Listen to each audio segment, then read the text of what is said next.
va pouvoir continuer à parler, c'est bien. Bien, nous allons donc démarrer cette nouvelle table ronde des rencontres d'Averroès, dont je salue tout de suite toute l'équipe organisatrice qui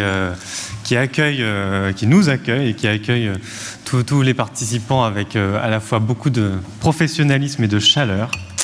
C'est très apprécié, en tout cas. Pour ma part, donc, je suis Fabien Escalona de Mediapart. J'anime cette table ronde avec quatre invités que je vais présenter à partir de ma droite. Donc Alfio Mastropaolo, tout d'abord, qui est politiste et qui est de l'université de Turin.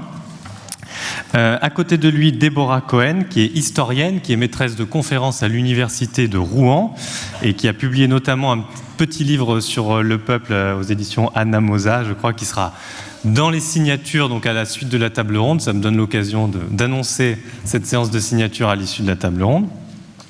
Je poursuis le tour de table avec Shaima Assabo, qui nous vient de l'université de Johannesburg et qui travaille, contrairement à son lieu d'université, plutôt sur l'Égypte. On l'écoutera tout à l'heure, et qui est politiste également.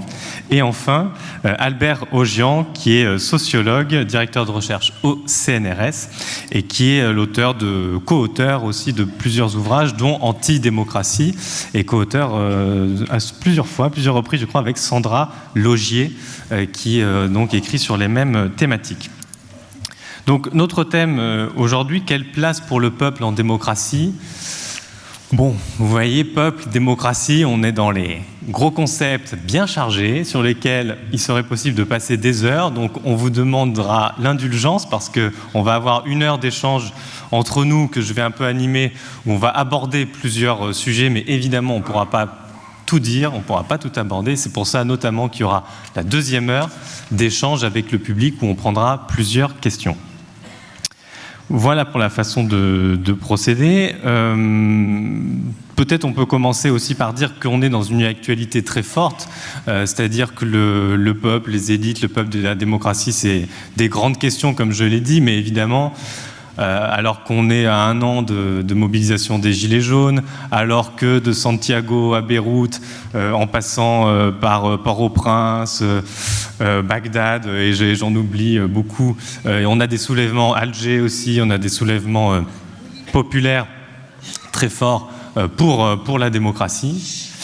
Et puis évidemment, une discussion aussi davantage dans les démocraties occidentales sur le populisme, qui est un mot comme ça qui revient décrire des réalités hyper hétérogènes. Donc on va essayer de rentrer un peu dans ces grands sujets-là.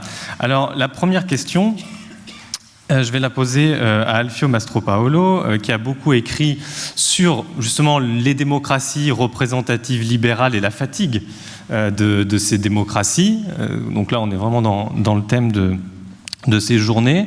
Et donc un ouvrage qui n'a pas été traduit en français, mais qui est très intéressant, qui est « La démocratie est-elle une cause perdue ?»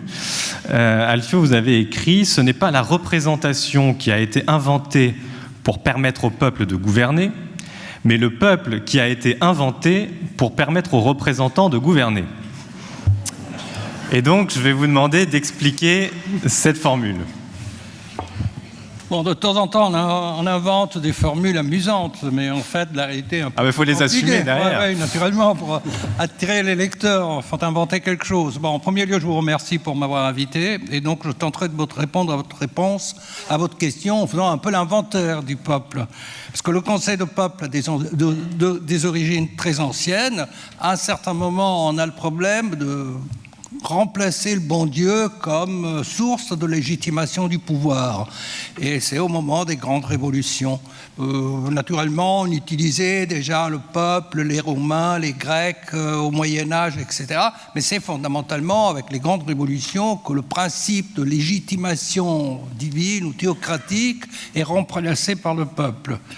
Et qu'est-ce que c'est le peuple ? Le peuple, c'est une abstraction, il n'existe pas. Chacun invente son peuple. Et créer cette entité qui est le peuple, c'est un travail d'élaboration, d'invention fondamentalement. Et chacun construit son peuple à sa mesure.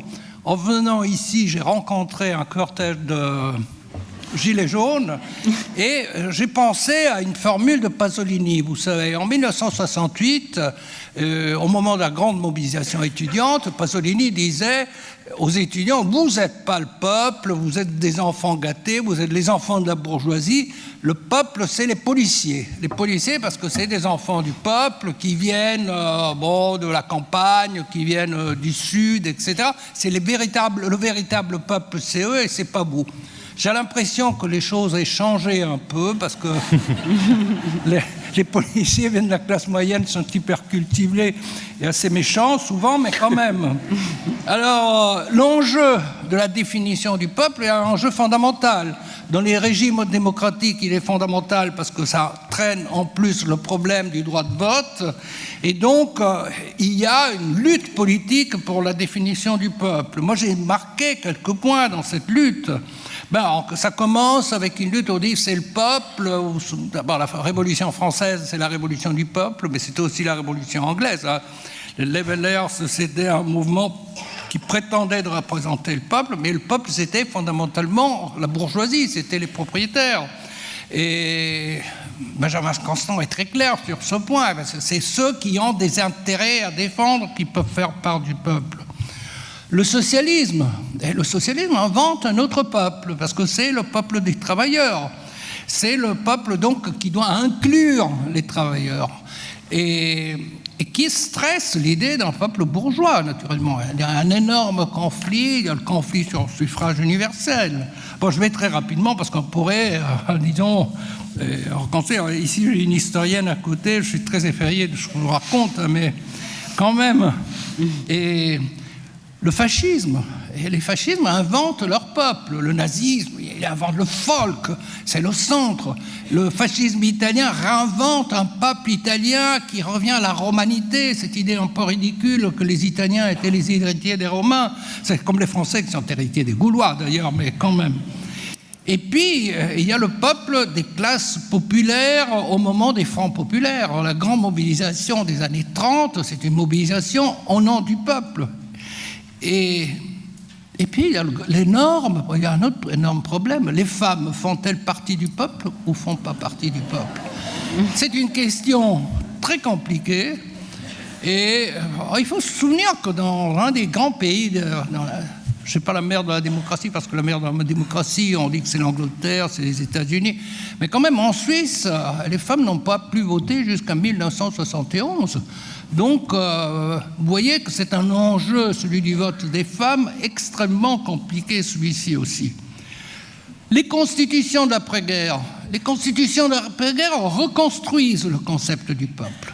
Parce que c'est le peuple, et c'est une idée du peuple comme démos. C'est un peuple unifié, c'est un peuple qui a fait ses preuves, parce que la guerre, le fascisme, la guerre, la résistance ont été des preuves pour le peuple.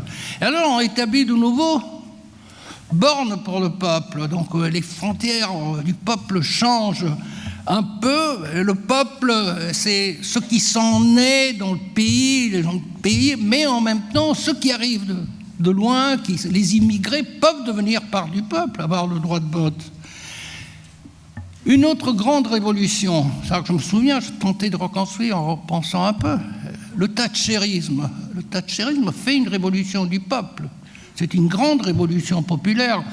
Il y a un sociologue de la culture important qui écrit un article où il parle de populisme autoritaire.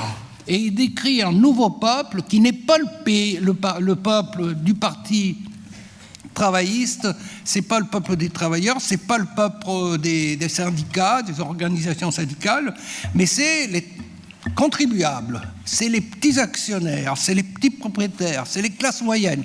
Stuart Hall nous raconte un autre peuple.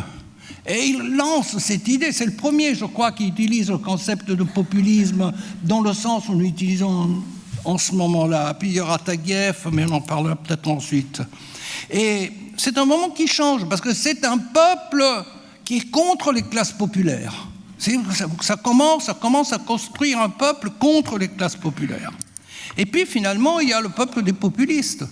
Et le peuple des populistes, c'est fondamentalement un peuple ethnique, c'est ethnos, c'est pas démos. C'est des raisons le fondement du peuple des populistes, c'est les Français de souche, les Italiens de souche qui n'existent pas naturellement, mais c'est une construction fictive. Et puis, il y en a d'autres encore, j'ajoute, et je peux conclure sur ça parce que c'est un point assez important, et il y a le peuple des antipopulistes. Parce que les antipopulistes, eux aussi, ils ont leur peuple. Parce que leur peuple, c'est le peuple des gens cultivés, c'est l'union sacrée des antipopulistes, c'est les démocrates, c'est les multiculturels, etc., contre le peuple, disons, des ignorants, des peuples de ceux qui votent pour l'extrême droite, qui votent pour les populistes. Et ce nouveau peuple des antipopulistes est même en train de construire un discours sur le suffrage universel. Il faut faire attention. On commence à lire sur les journaux, mais peut-être sur le suffrage universel, il faudrait y penser. Pourquoi ? Il faut avoir un droit, disons, d'inscription soit au suffrage universel qui soit fondé sur l'instruction, sur, je sais pas, sur les diplômes scolaires, etc. C'est un sujet qui commence à monter en puissance et qui pourrait devenir un enjeu important bientôt. Je m'arrête ici. Merci. Déborah Cohen, la question que je posais tout à l'heure, elle visait également à pointer le fait qu'on vit dans des démocraties qui sont dites représentatives, libérales, et qui impliquent qu'on vit en quelque sorte, certains appellent ça des aristocraties électives ou des oligarchies électives. Est-ce que, si on se place dans le cadre de régimes comparables à la France, est-ce que le peuple souverain, c'est une fiction, selon vous ? Merci. D'abord, moi aussi, je prends juste une minute pour remercier les organisateurs des rencontres d'Averroès de m'avoir invité et j'attends surtout beaucoup du débat qu'on aura ensuite avec cette salle très, très impressionnante. Là. Et aussi, je voudrais dire, pour un petit peu expliquer où je me place, qu'aujourd'hui, si je suis justement très heureuse d'être là, c'est un tout petit peu étrange d'avoir cette discussion qui, j'espère, sera intéressante, mais bien posée, tranquille, sur le peuple, alors qu'en fait, je pense que là où le peuple est en jeu aujourd'hui, c'est là, peut-être à 500 mètres, quoi, sur la Canebière, avec ce mouvement des Gilets jaunes voilà. Mais du coup, j'ai perdu un peu le fil là-dessus de ce que vous disiez. Non, sur le statut du peuple dans les régimes dans lesquels on vit, pour vous qui avez... D'oligarchie élective. Oui, ce qui se passe... Justement, ce qui est dénoncé par les Gilets jaunes, justement. Voilà, ce qui a été vraiment remis en discussion très fortement par les Gilets jaunes, mais peut-être si on élargit la séquence chronologique, peut-être qu'on a pris conscience de ça, je pense, depuis 2005, depuis le référendum. Sur le traité européen. Sur le traité de Maastricht, où on a eu donc un référendum, c'est-à-dire théoriquement un appel au peuple, avec cette idée que c'était à la totalité des gens majeurs de donner leur avis sur leur avenir. Et puis finalement, un Parlement qui a éradiqué, aboli, enfin qui est revenu sur cette décision du peuple.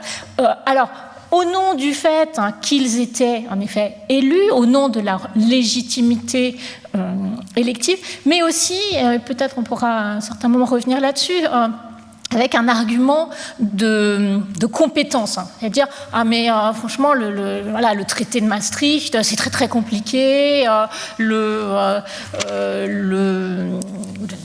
aujourd'hui, les traités avec le Canada, etc., c'est très très compliqué, donc vous êtes contre, mais en fait vous n'avez pas bien compris, et vous avez remarqué à quel point les gouvernants aujourd'hui ont un discours, quand ils ont un discours un peu de culpabilité, ils disent « Ah oui, on a mal expliqué, il faut plus de pédagogie ».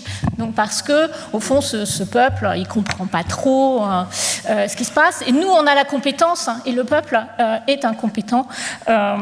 Et donc, une des manières dont il se légitime, c'est avec cette idée un peu technocratique de maîtrise d'une compétence. Et donc, peut-être que si on peut avancer une définition du peuple, ça serait au contraire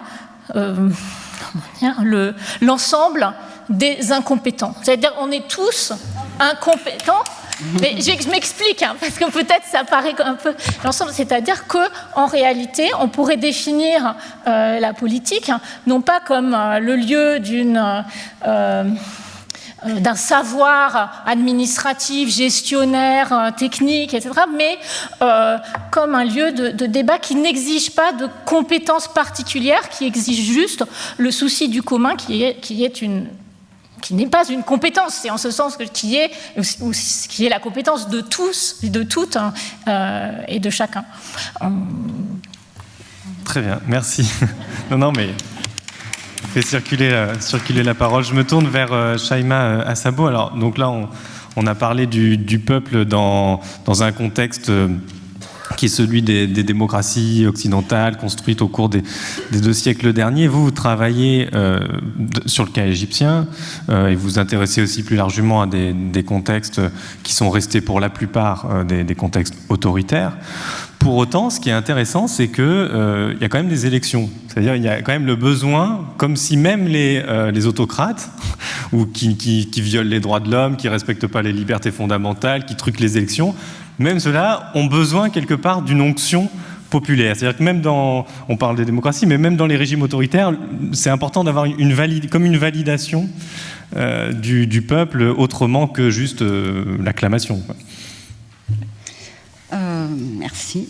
Je souhaite d'abord commencer par remercier les organisateurs et les organisatrices de m'avoir fait venir de si loin, donc de l'Afrique du Sud. La question du peuple, démocratie, autoritarisme, élections en Égypte. Donc, il faut savoir que les premières élections présidentielles pluralistes, elles datent de 2005. Donc, quand on a viré Moubarak, en gros, en 2005, il était président élu. Pourquoi ils ont besoin de... il y a déjà l'étranger, il y a l'extérieur, on va dire tout ce qui est se légitimer face aux puissances occidentales, américaines, etc. Donc on a besoin à un moment donné de faire des élections. Avant 2005, c'était un référendum, ou ce qu'on appelait plébiscite. Donc c'était un président choisi par le Parlement, élu par le parti du président, avec un seul candidat en général, parce que c'était pas possible d'avoir autre personne, et en général on avait des pourcentages de 99%, ou 80% à la dernière élection de Moubarak. Donc je pense que même des régimes autoritaires, ils ont toujours besoin, parce que il faut savoir aussi que l'autoritarisme, c'est quelque chose qui a été inventé dans les années 50 pour faire la distinction entre démocratie et totalitarisme. Et du coup, les dirigeants autoritaires prêtent des choses qui viennent de la démocratie, parmi lesquelles les élections. C'est une vision très réduite de la démocratie. Donc ils ont besoin de ces élections pour se légitimer face à leur population, dire finalement, vous nous avez choisis en quelque sorte, mais aussi face à leurs partenaires étrangers, en quelque sorte. Et il faut savoir aussi que, l'Europe, les États-Unis ont toujours dit que Moubarak était élu dans des élections assez transparentes quand même. Albert Rogian, est-ce que le lien du peuple à la démocratie passe forcément par l'élection? Alors je me doute que vous allez me répondre, non, pas que ça. Mais ce qui a interpellé, je pense, pas mal de gens, y compris dans les secteurs les plus militants, les plus activistes, c'est une tribune que vous avez signée dans Libération, donc avec Sandra Laugier, que je mentionnais tout à l'heure. Et c'était une tribune assez, avec une forme d'empathie, mais quand même assez critique des mouvements comme Extinction Rebellion sur le plan écologique. Et où vous disiez, tout ça est bien sympathique, leur cause est juste, et ça terminait sur un appel en disant mais au fond, tous ces gens-là devraient peut-être songer à se présenter aux élections. Oui, bonjour, j'aurais mauvaise grâce à ne pas remercier les organisatrices et organisateurs qui nous ont gentiment invités. Moi, je ne viens pas d'Afrique du Sud, donc c'était un peu moins coûteux. Mais merci quand même. Alors, pour cette question de... Comment dire, il y a dans les motifs de mobilisation de ces dernières années un aspect, et donc on évoquait les Gilets jaunes, mais et Fabien Escalona évoquait l'ensemble des révoltes et des insurrections qui parcourent la planète aujourd'hui. Un fort sentiment de dégoût pour la politique, de rejet des organisations traditionnelles de la représentation. Par les organisations traditionnelles de la représentation, on vise en général les partis et les syndicats. Et par extension, il y a un rejet de la démocratie. On dit qu'est-ce que c'est que ces régimes où le peuple n'a pas le droit de parler, et donc sommes-nous vraiment en démocratie? Et certains vont jusqu'à diagnostiquer la fin, d'ailleurs je pense que c'est un peu le thème de ces journées, la fin de la démocratie. Et c'est quelque chose que, voilà, je peux dire à titre personnel, m'irrite beaucoup, pour une raison simple, et je vais la dire immédiatement, c'est-à-dire que si on veut écouter les revendications des personnes qui se mettent dans la rue et qui prétendent parler au nom du peuple, pour aboutir à réaliser les revendications qu'ils ont, il n'y a qu'une seule chose qu'il faut demander, c'est la démocratie. Puisque accroître les libertés des individus, accroître les droits sociaux et politiques des personnes, c'est le projet de la démocratie. Et donc dire on est contre la démocratie, c'est plutôt prêter le flanc aux gens qui sont des ennemis de la démocratie. C'est des gens qui veulent des régimes autoritaires, qui veulent faire taire les populations et réduire les droits sociaux et politiques. Et donc le slogan on est contre la démocratie m'a toujours irrité pour ça. Et donc je veux rappeler que la seule arme dont nous disposons pour sortir de ces régimes que nous n'aimons pas, qui se nomment démocratiques, c'est précisément la démocratie. C'est une sorte de paradoxe, si on veut, mais voilà. Bien sûr, la démocratie, alors là, je ne peux pas être très très long, mais bien sûr que la démocratie ne se réduit pas au vote.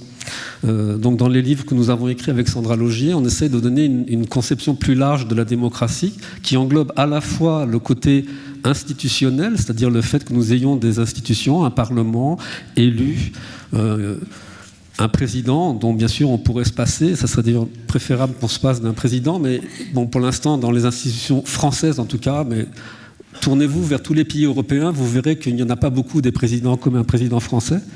D'ailleurs, il n'y en a aucun. Mais nous vivons dans un monde avec des institutions. Ces institutions, elles ont comme principe, qui n'est pas un principe mauvais par essence, qui est que ce sont les personnes qui votent pour savoir qui vont être leurs représentants. C'est un outil, le vote, et la démocratie ne se réduit pas à cet outil dont on sait à quel point, je ne veux pas dire il est manipulé, mais à quel point il est devenu un objet pour des professionnels qui savent comment manier l'élection. Et l'élection a cessé d'être l'expression populaire ou l'expression de la souveraineté populaire depuis que des professionnels se sont emparés de la manière de gagner des élections, de remporter des élections. Un excellent exemple, c'est l'élection de Donald Trump, dont il ne faut jamais arrêter de dire qu'il a moins de 3 millions de voix que Hillary Clinton et qui pourtant devient président. Et il devient président parce que ses conseillers en stratégie électorale lui ont dit d'aller dans certains endroits. Alors j'enlève les manipulations de Steve Bannon et autres joyeusetés que l'extrême droite met en place pour essayer un petit peu de modifier les opinions. Mais toujours est-il que si on ne considère pas aujourd'hui que le vote... D'abord que la démocratie ne se réduit pas au vote, mais surtout que le vote est devenu un instrument de conquête de pouvoir qui est aux mains de conseillers en stratégie électorale, avec l'ensemble des phénomènes de communication qu'il y a autour. Je pense qu'on se trompe un petit peu, c'est-à-dire que si il faut se servir du vote comme eux se servent du vote. Et c'est en ce sens que la tribune que nous avons signée était un appel à dire arrêtez de dire on ne va pas aller au Parlement, mais c'est beaucoup plus simple, si vous voulez, pour changer les politiques que vous détestez, de les faire. Pourquoi est-ce que vous attendez que des gouvernements prennent, donc pour le cas d'Extinction Rébellion, l'Extinction Rébellion dit nous voulons que les gouvernements prennent des bonnes décisions, Et le fait que nous soyons dans la rue ou que nous constituions des assemblées citoyennes fera que les gouvernements prendront les bonnes décisions. Et donc nous, très naïvement, nous avons dit, mais vous savez, un gouvernement défend des intérêts et c'est pas parce que vous allez lui dire prenez les bonnes décisions qu'il va les prendre. Et donc il y a un très très long processus qui consiste à dire, bon ben, les gouvernements ne nous concernent pas, c'est comme des entités qui seraient extérieures à nous, on ne sait pas ce que c'est qu'un gouvernement. Voilà, ils sont là-bas quelque part, mais on va se mettre dans la rue et puis ils vont changer. Et nous, on a dit, c'est assez naïf, hein, et ça serait beaucoup plus rapide de prendre le gouvernement. Donc pourquoi ne le prenons-nous pas alors que la démocratie nous permet, par l'exercice du vote, de conquérir des parlements. Et je le dis simplement parce qu'il y a un exemple qui est alors là très très proche de nous, qui est l'Italie, où un regroupement de citoyens ordinaires qui s'appelle les Cinque Stelle sont simplement aujourd'hui au gouvernement. Donc ce n'est pas une impossibilité dans la démocratie que des citoyens ordinaires se mettent ensemble, concourent aux élections, remportent les élections et siègent au gouvernement. Donc voilà, on défendait l'idée d'un circuit court vers le changement de politique qui consiste à voter, prendre le Parlement et prendre le gouvernement. Mais je dois dire, la question, effectivement, elle est un peu provocatrice. C'est parce qu'aucun d'entre vous, je pense, dans cette salle, considère que ce que je dis a un quelconque degré de réalisme. Tout le monde dit, ce type, il dit des choses n'importe quoi. Mais c'est ça la question. C'est pourquoi on n'y croit pas. Ok. Déborah, vous vouliez réagir ? Oui, moi je trouve très intéressant de dire que la démocratie ne se réduit pas au vote. Hein, et je pense qu'on peut vraiment creuser ce sillon, mais peut-être aussi même, j'irais jusqu'à dire que la démocratie n'existe qu'en dehors du vote. J'explique un peu pourquoi je prends ma casquette d'historienne et pour dire qu'en fait, quand se mettent en place les systèmes représentatifs par la Révolution américaine, la Révolution française, en fait, tous les gens donc, qui sont à l'origine de nos systèmes politiques, institutionnalisés aujourd'hui, ne se disent pas du tout démocrates. Au contraire, ils ont une sainte horreur du peuple, qu'ils appellent souvent la populace. Et notamment, enfin, pendant la Révolution française, prendre ce que je connais un peu moins mal, les gens veulent construire une république, pas du tout une démocratie. Et ils ont en tête, non pas le modèle grec, qu'on nous présente toujours comme l'origine de la démocratie. Ils n'aiment pas du tout les Grecs. Alors chez les Grecs, Sparte, ça va. Bon. Mais le modèle qu'ils ont en tête, c'est Rome.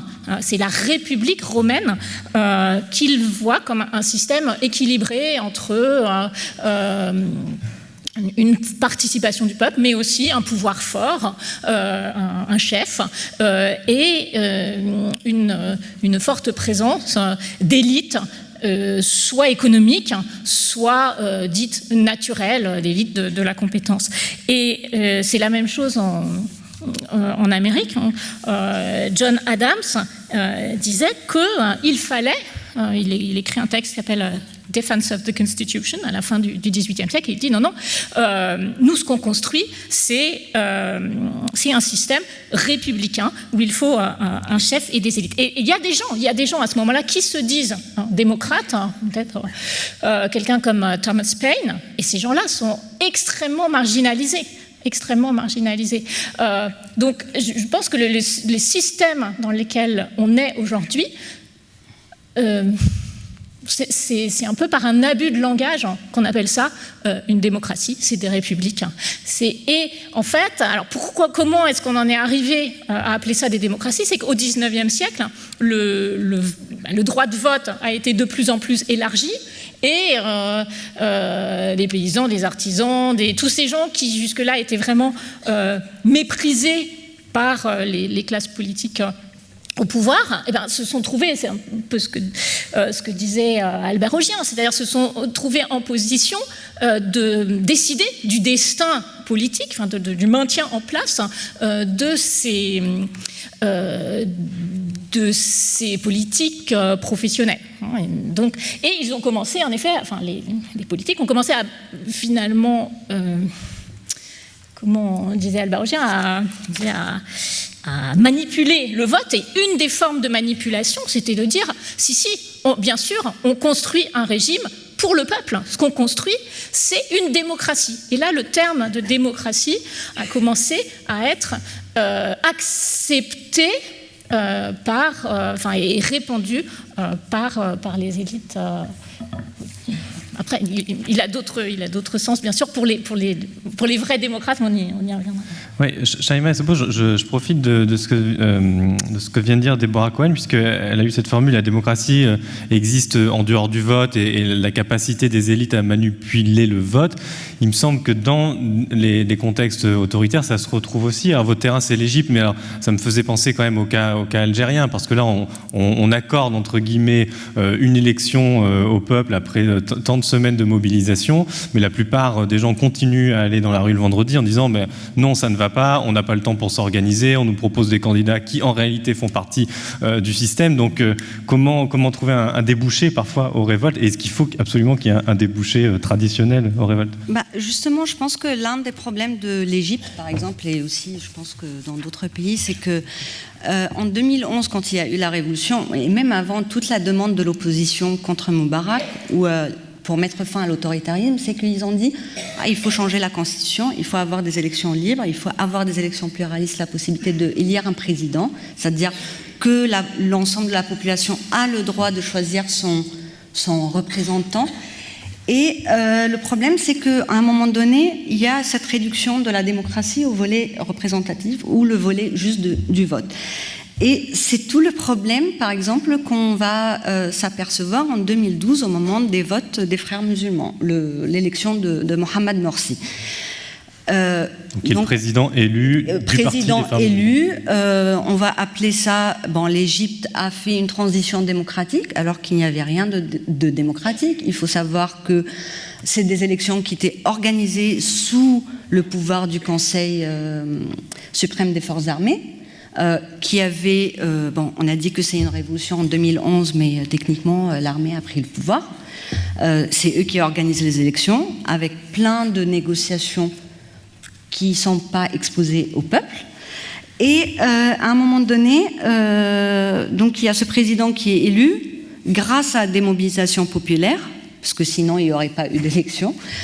Il est choisi parce que face à lui, il y avait un ancien membre du régime de Moubarak. Donc en gros, le problème de ce genre d'élection présidentielle, mais je pense que c'est pas juste en Égypte, c'est aussi dans d'autres contextes, on choisit en quelque sorte le pire, le meilleur des pires, on va dire ça comme ça.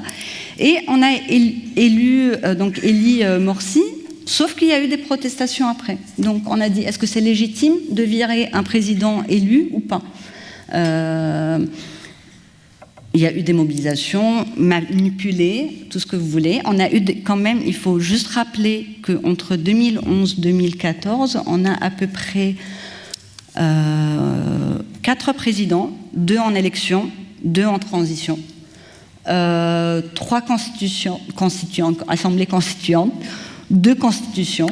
Donc voilà, il y a plein d'institutions qui étaient formées, etc. Mais fondamentalement, dans un contexte comme le contexte égyptien, il y a eu cette manipulation. Je veux dire, pour moi, c'est assez facile de manipuler les institutions. C'est moins compliqué, même si ça arrive, de manipuler la présence de gens dans la rue, même si ça peut être manipulé. Mais c'est beaucoup plus compliqué. Parce qu'on a dit en 2013, oui, il y a eu une manipulation dans la rue, il y a des gens, c'était par l'armée, sauf que c'était pas vrai. C'était pas vrai, il y avait des gens qui étaient anti-frères musulmans, il y avait des gens révolutionnaires, mais il y avait des anti-révolutionnaires, et c'est tout le problème de la complexité de manipuler la rue en contexte autoritaire, alors qu'on peut plus facilement manipuler les institutions. Pour avancer, aborder d'autres aspects, on disait que Deborah Cohen disait que le mot de démocratie avait changé de sens, que le sens avait glissé par rapport à la fin du XVIIIe siècle. Alfio Mastropaolo, je voulais vous poser la question sur le terme, alors pas de peuple, mais le terme de populisme, parce que voilà, quand on parle de peuple en démocratie, on ne peut pas échapper à ce mot qui est partout. Alors tout le monde en parle, mais quand on demande de le définir, là on n'entend plus personne, ou alors on entend justement des voix cacophoniques, donc c'est très dur de s'y retrouver. Est-ce que vous repérez, vous aussi, un glissement de sens au fil du temps ?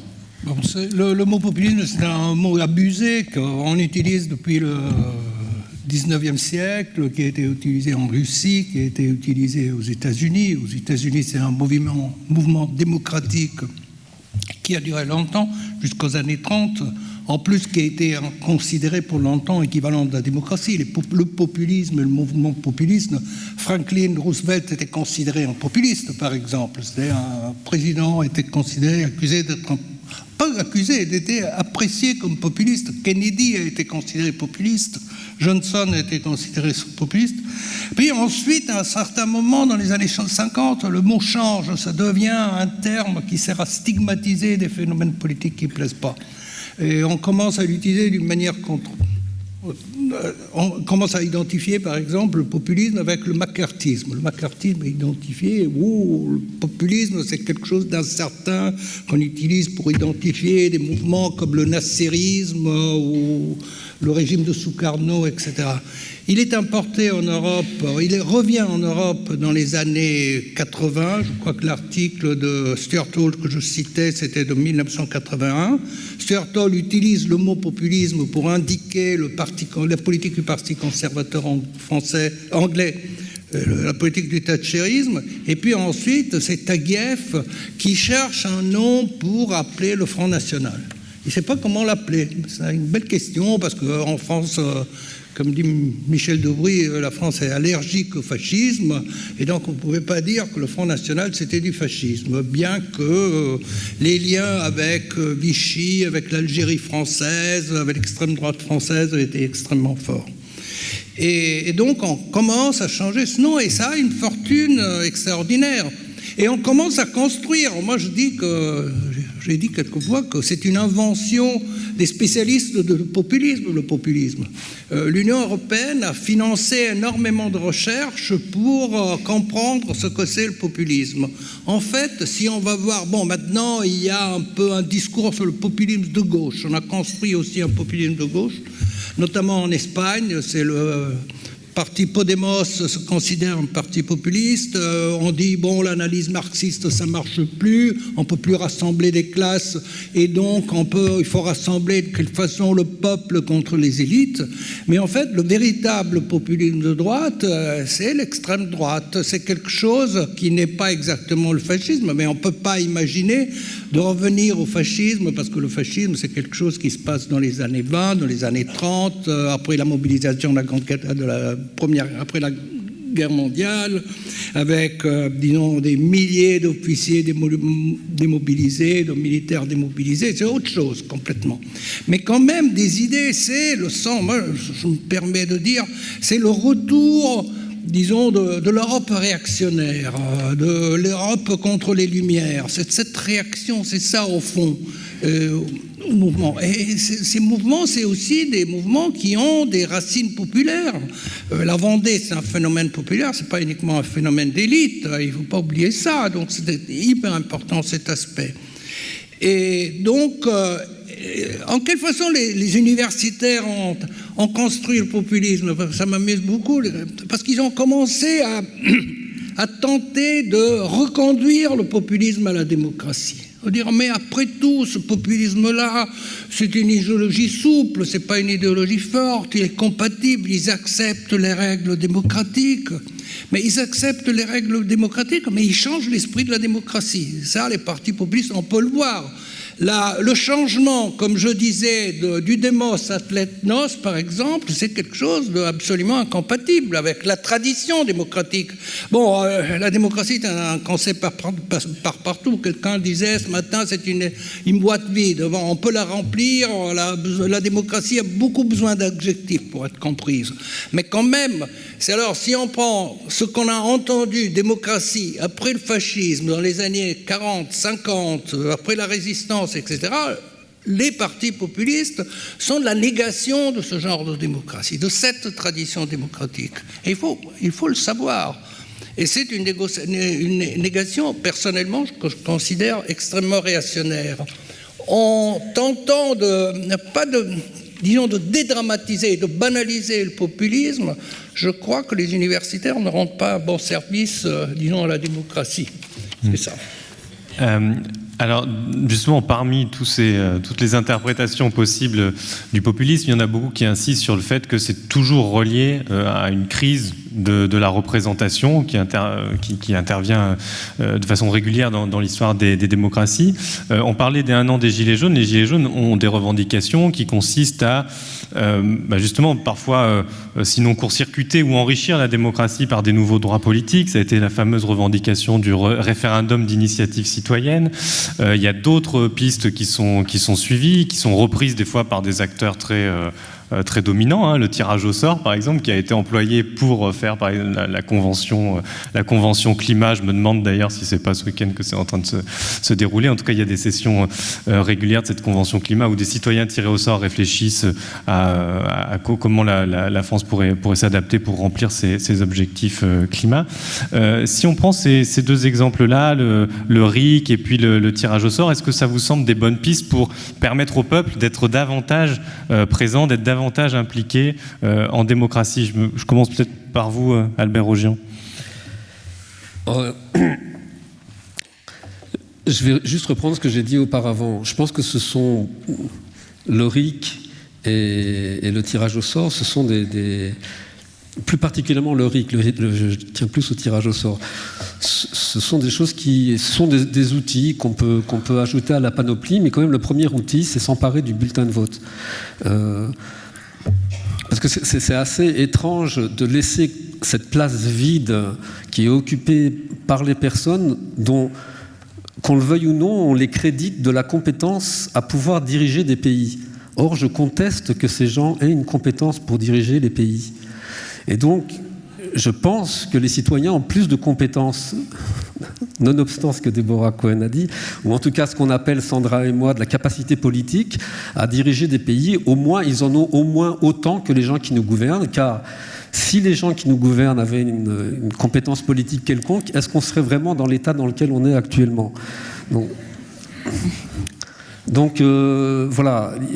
Il est bien possible que les gens qui gouvernent ou qui prétendent avoir les titres pour gouverner ne savent pas très bien comment il faut faire.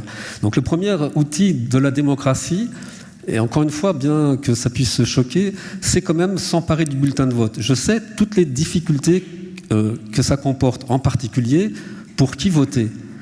Mais enfin, on est à Marseille et j'espère que vous voterez tous pour une liste commune qui me tient beaucoup à cœur et qui... Bon, c'était un succès facile, je sais. Mais voilà, le moment dans lequel on est, me semble-t-il, c'est un moment où on découvre une chose à laquelle Sandra Laugier et moi nous tenons beaucoup. C'est qu'il est vrai qu'il y a beaucoup de définitions de la démocratie. Mais on a essayé d'en donner quelques-unes en plus. Mais il y a une chose qui est vraie et qui est peu dite, et même qui est souvent contredite. C'est que la démocratie, c'est un système qui repose... Alors peut-être la démocratie dans son idéal, mais bon. Mais je pense que la démocratie dans sa réalité, c'est un système qui repose sur une double légitimité. La première, c'est la légitimité des urnes, c'est-à-dire l'élection. Mais la seconde légitimité, c'est la légitimité de la rue. Et souvent, on oppose les deux. En particulier, les gens qui sont élus disent « mais ce n'est pas la rue qui va dire ce que les représentants doivent faire ». Eh bien, ils ont tort, vous le savez très bien. C'est-à-dire que la légitimité de la rue, bien sûr, elle est souvent ramenée à l'émeute, à des gens dépenaillés, ignorants et soûls, qui essayent de s'en prendre aux institutions de l'État ou qui essayent de taper les journalistes et les représentants. Mais en fait, c'est pas ça. La rue, c'est ce qu'on voit aujourd'hui à Alger, c'est ce qu'on voit aujourd'hui à Rio de Janeiro, c'est ce qu'on voit aujourd'hui à Santiago du Chili. C'est ça la rue. C'est des mouvements qui ont une légitimité parce que la revendication qu'ils portent est juste et elle est reconnue comme juste par une grande majorité de la population, même si une grande majorité de la population ne descend pas dans la rue. Et bien sûr, la rue modifie considérablement l'organisation des pouvoirs publics, donc les personnes qui dirigent. Donc, ce que Fabien demande, c'est quelque chose qui est particulier. Moi, je trouve le RIC n'est une réponse à rien. Et je profite de cet auditoire pour le dire. Et ça ne répond à rien pour une raison simple, c'est que chaque jour, quand vous ouvrez le journal officiel de la République, il y a à peu près 1000 ou 1200 décrets et lois qui sont édictés et qui orientent notre vie. Un RIC, ça met à peu près 3 à 6 mois pour se développer, pour se discuter, pour se voter. Et on votera sur une loi. Donc des RIC, on peut en utiliser 1 ou 2 par an. Mais qu'est-ce qu'on fait de toutes les autres décisions qui nous accablent et qu'on laisse comme ça entre les mains des gouvernements? C'est pour ça que je dis que c'est un pis-aller, c'est un dérivatif. Le peuple ne s'exprime pas parce qu'on lui donne la parole sur une loi, sur un texte. Il faudrait qu'il gère l'ensemble des textes qui régissent nos vies. L'ensemble des services publics tels qu'ils sont dégradés aujourd'hui, ça passe par des décrets et des réglementations qu'on ne regarde pas. Alors, je continue maintenant pour me tailler un nouveau succès facile, mais on verra le 5 décembre ce qui se passera avec la retraite. Est-ce que les gens dans la rue arriveront à faire céder un projet ridicule? Oui.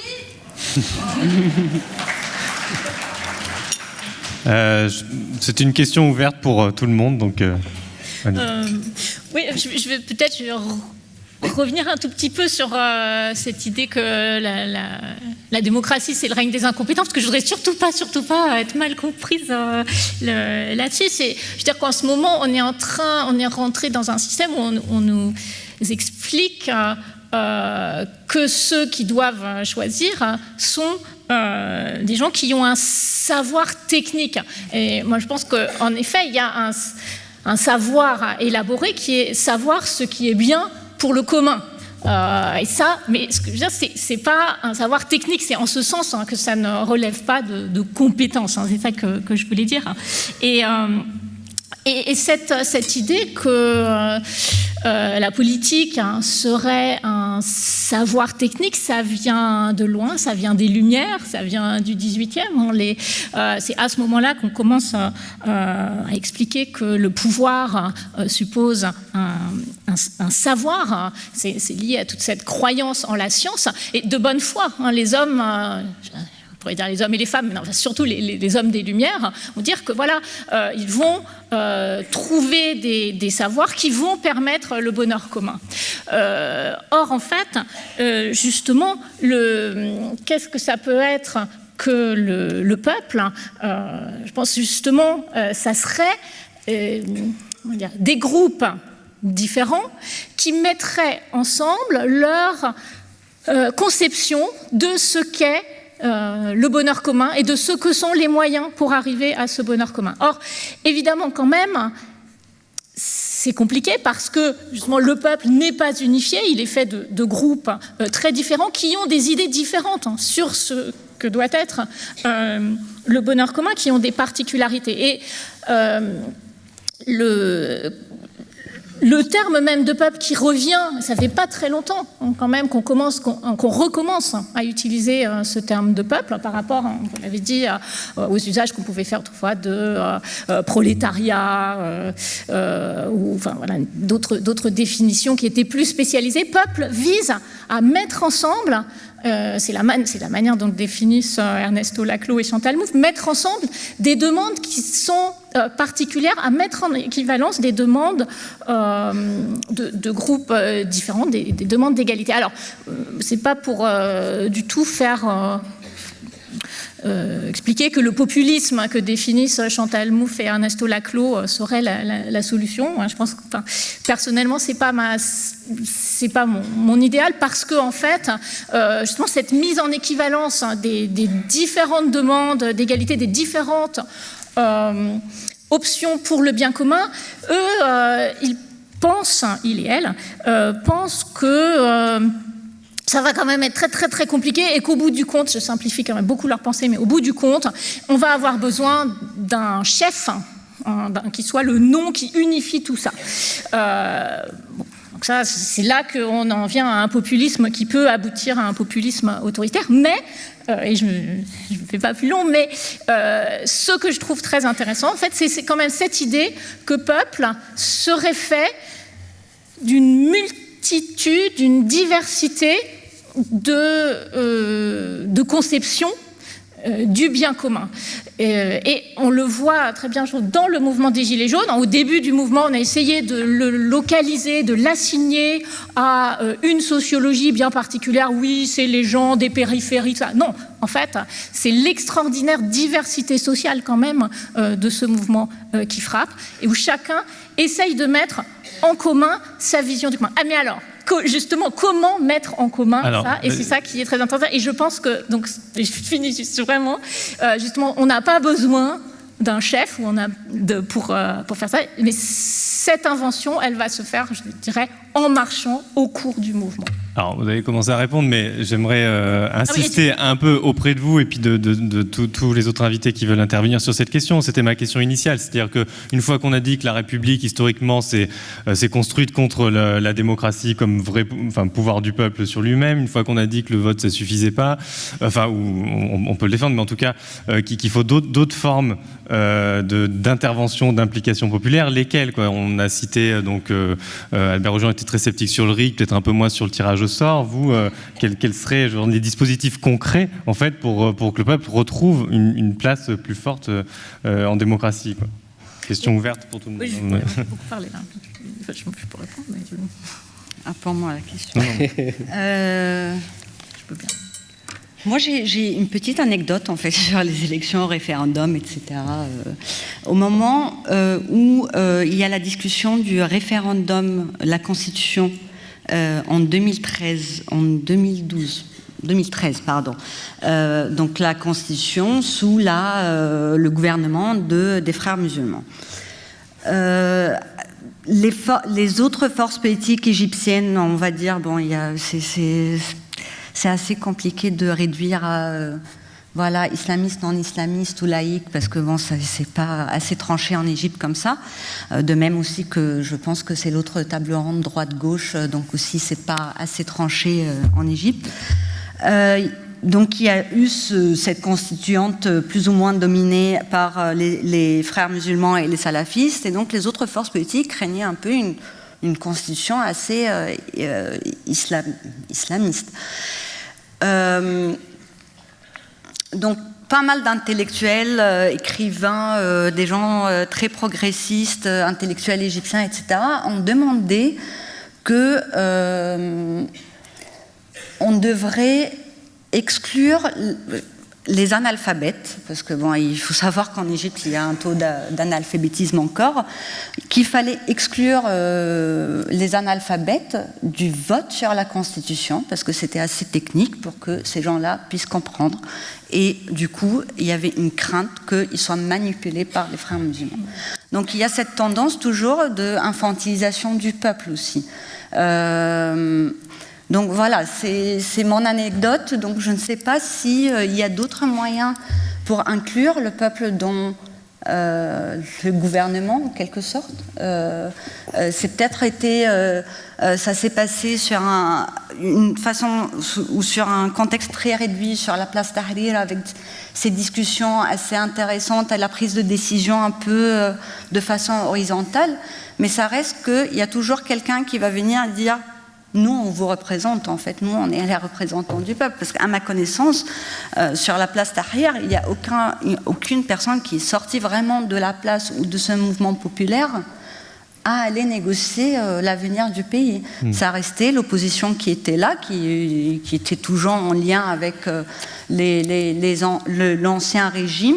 Même s'ils étaient opposants, c'est eux qui se sont dit « Allez, nous, on va représenter le peuple, on va aller négocier au nom du peuple. » Et au lieu de négocier les questions sociales, économiques, etc., ils ont simplement négocié des questions de constitution, de réforme politique, où on a tendance à exclure le peuple, en quelque sorte. Mais je voudrais juste revenir sur cette question de légitimité des urnes et de rue. Je ne sais pas si vous considérez, j'ai pas très bien compris, si vous les opposez ou finalement Vous considérez que c'est pas une opposition? Parce que moi, je ne sais pas, par rapport à mes recherches que j'ai fait sur l'Égypte, j'avais l'impression qu'au moment d'un processus révolutionnaire, il y avait énormément une opposition entre légitimité des urnes et légitimité de la rue, et en quelque sorte le fait qu'on essaye de faire des élections, c'était une sorte c'est une manière de contenir une révolution et la bloquer en quelque sorte en disant « Ok, vous allez voter. Vous maintenant, vous n'êtes plus dans la rue, il faut aller aux urnes. » Oui, mais enfin bon, c'est un peu compliqué. C'est pas une opposition. Je pense qu'il y a deux formes de légitimité, et puis il y a des moments où elles se séparent, et il y a des moments où elles se retrouvent. Voilà, j'ai toujours une conception très dynamique des choses et pas une conception figée. Je dis pas, il y a d'une part l'élection qui va mettre un terme à la vie politique d'un pays, c'est absurde. La vie politique d'un pays, elle continue malgré les élections. Les revendications s'expriment sous mille et une formes. La société bouge, elle va faire changer les gouvernements, elle va faire changer les législations. C'est comme ça que le droit de l'avortement est né, le mariage gay. Enfin, toutes les grandes avancées des droits sociaux ne sont pas venues des parlements. Sinon, ça se saurait. Les libérations nationales sont venues du combat armé et pas de la décision d'un leader qui avait l'idée qu'on serait libre un jour.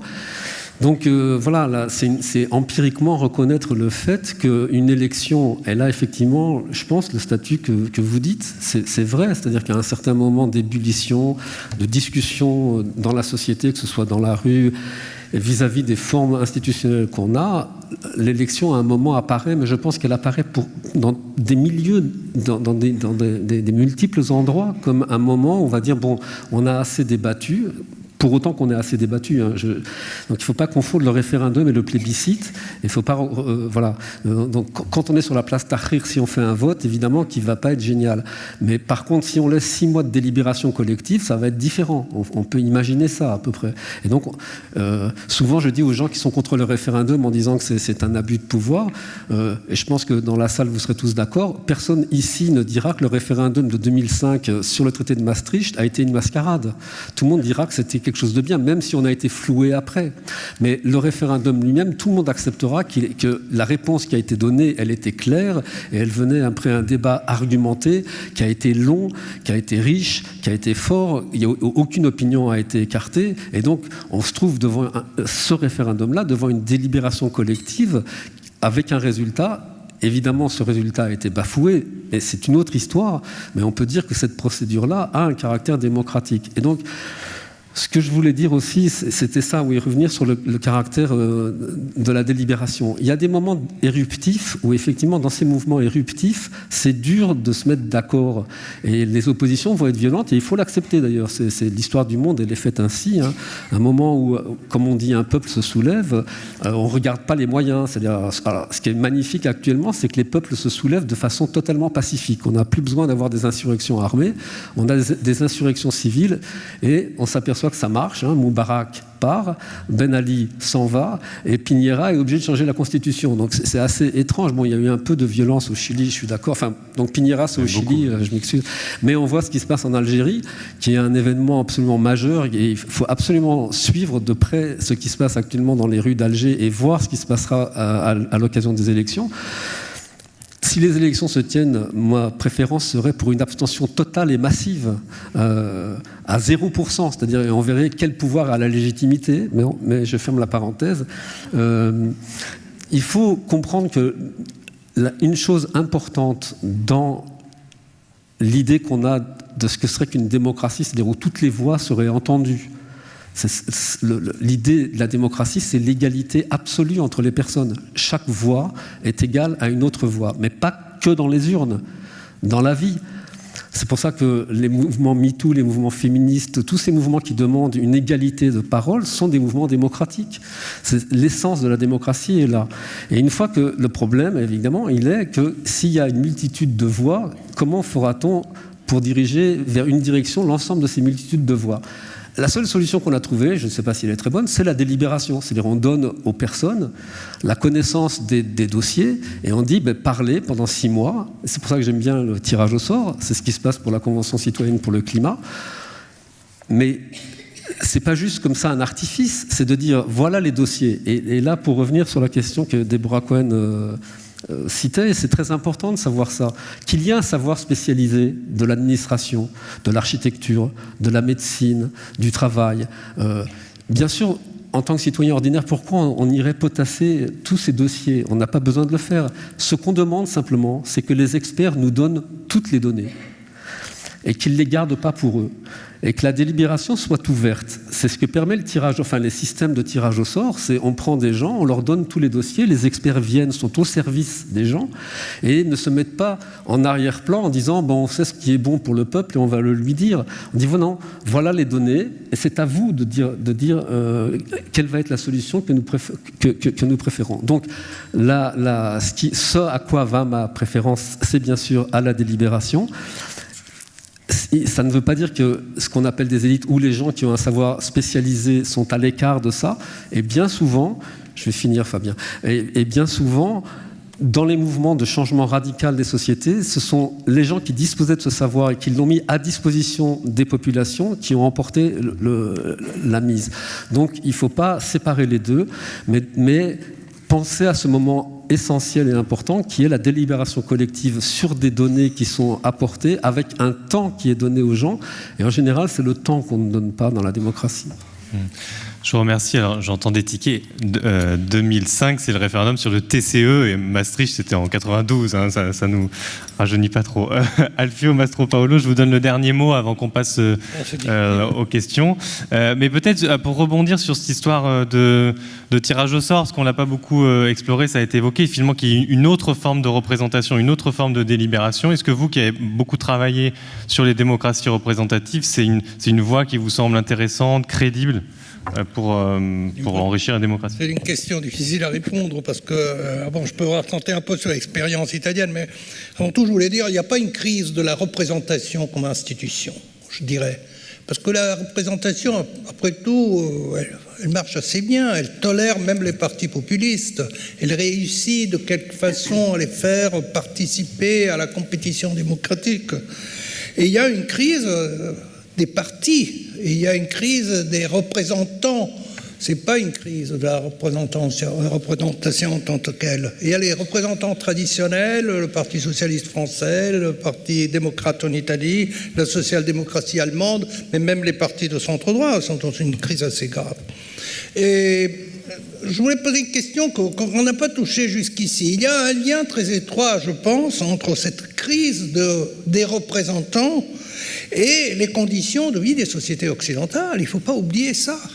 Les conditions de vie de toutes les sociétés occidentales se sont dégradées largement grâce au chômage, à la flexibilité, aux délocalisations, à la déindustrialisation, etc.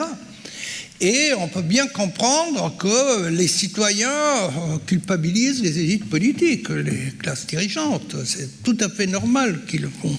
Donc je pense pas que ce soit que c'est un problème, le problème de la crise des représentants puisse trouver une solution en changeant les systèmes de participation démocratique. On peut améliorer ces systèmes sans doute. Personnellement, je pense que la seule manière pour améliorer le fonctionnement de la démocratie, c'est donner plus de compétences aux compétents, donc des politiques d'éducation nationale, d'instruction, des grands investissements dans les universités. C'était la grande idée de la Troisième République, qu'il fallait créer des citoyens et les porter à la hauteur de la République. Et c'est ce qu'on a fait. C'est le libéralisme 19e, 20e siècle, au début du 20e siècle, avait cette idée un peu qu'il fallait cultiver les gens.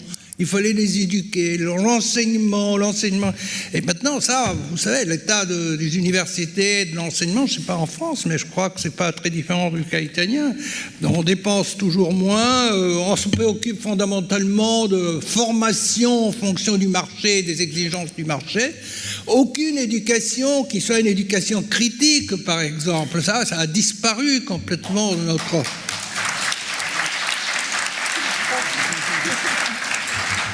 Je vous remercie parce que je suis très sensible sur ce sujet, parce que je pense que c'est très important. Alors, quel est le problème? Pourquoi il y avait les conditions des sociétés occidentales, s'étaient améliorées dans les années 50 et 60, ce qu'on appelle les 30 glorieuses. Bon, il y avait des raisons, disons, de développement, bon, c'était la fin de la guerre, il y a eu une contingence extrêmement favorable au développement économique, mais il y avait aussi une mobilisation des classes populaires.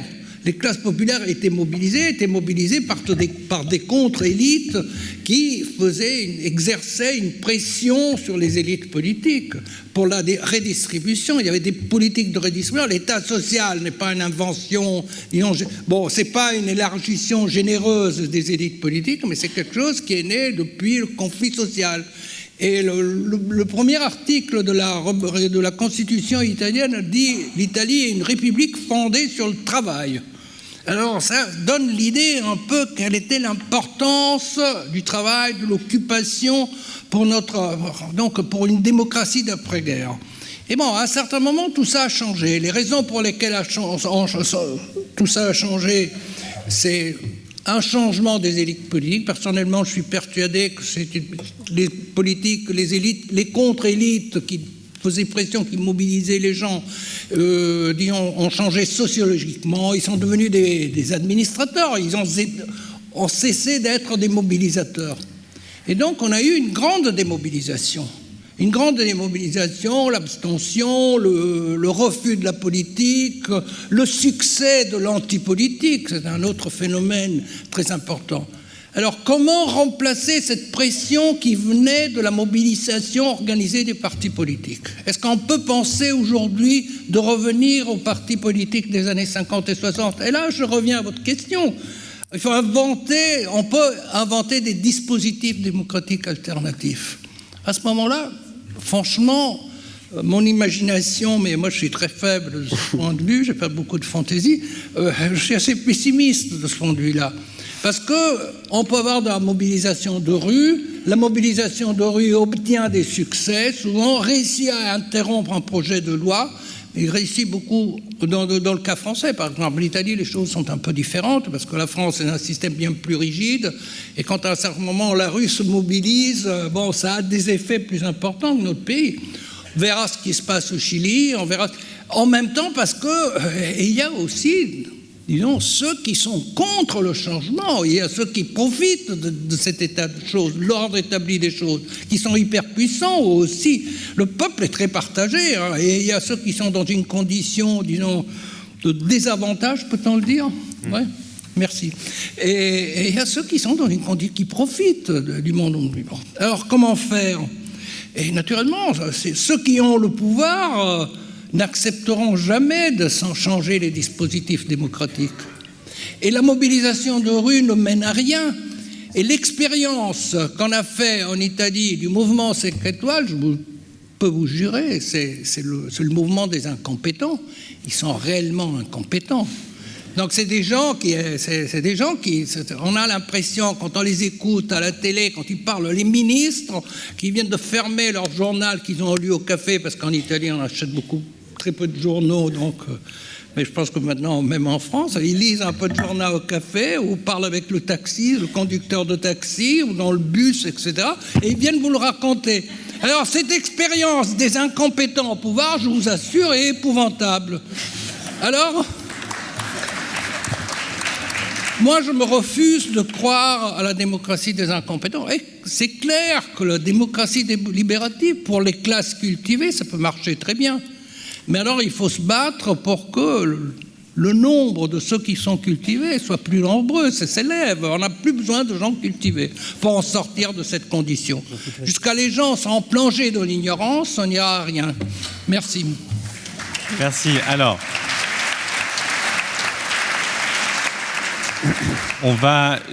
il faut qu'on passe aux questions, mais j'ai mes invités qui veulent absolument réagir. Donc, attention, il va falloir être très très bref. Très bref, Déborah et Albert. Et ensuite, promis, on passe aux questions. Très bref pour réagir à la fois à ce qu'a dit Albert Rougien et ce qu'a dit mon voisin. C'est-à-dire...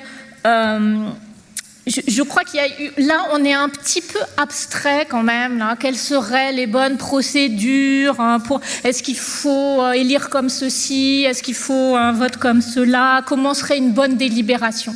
Et en fait, qu'est-ce qu'on est en train d'évacuer là? Parce qu'on est bien au chaud dans notre jolie salle.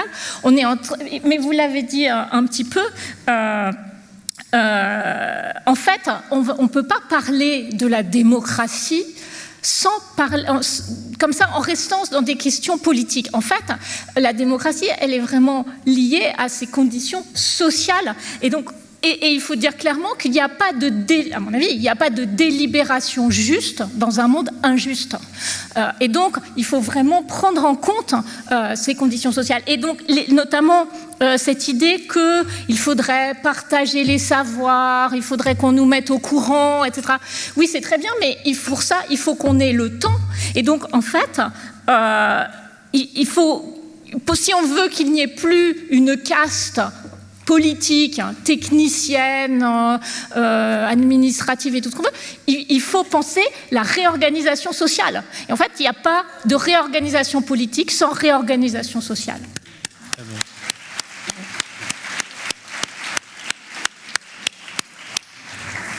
Aussi court.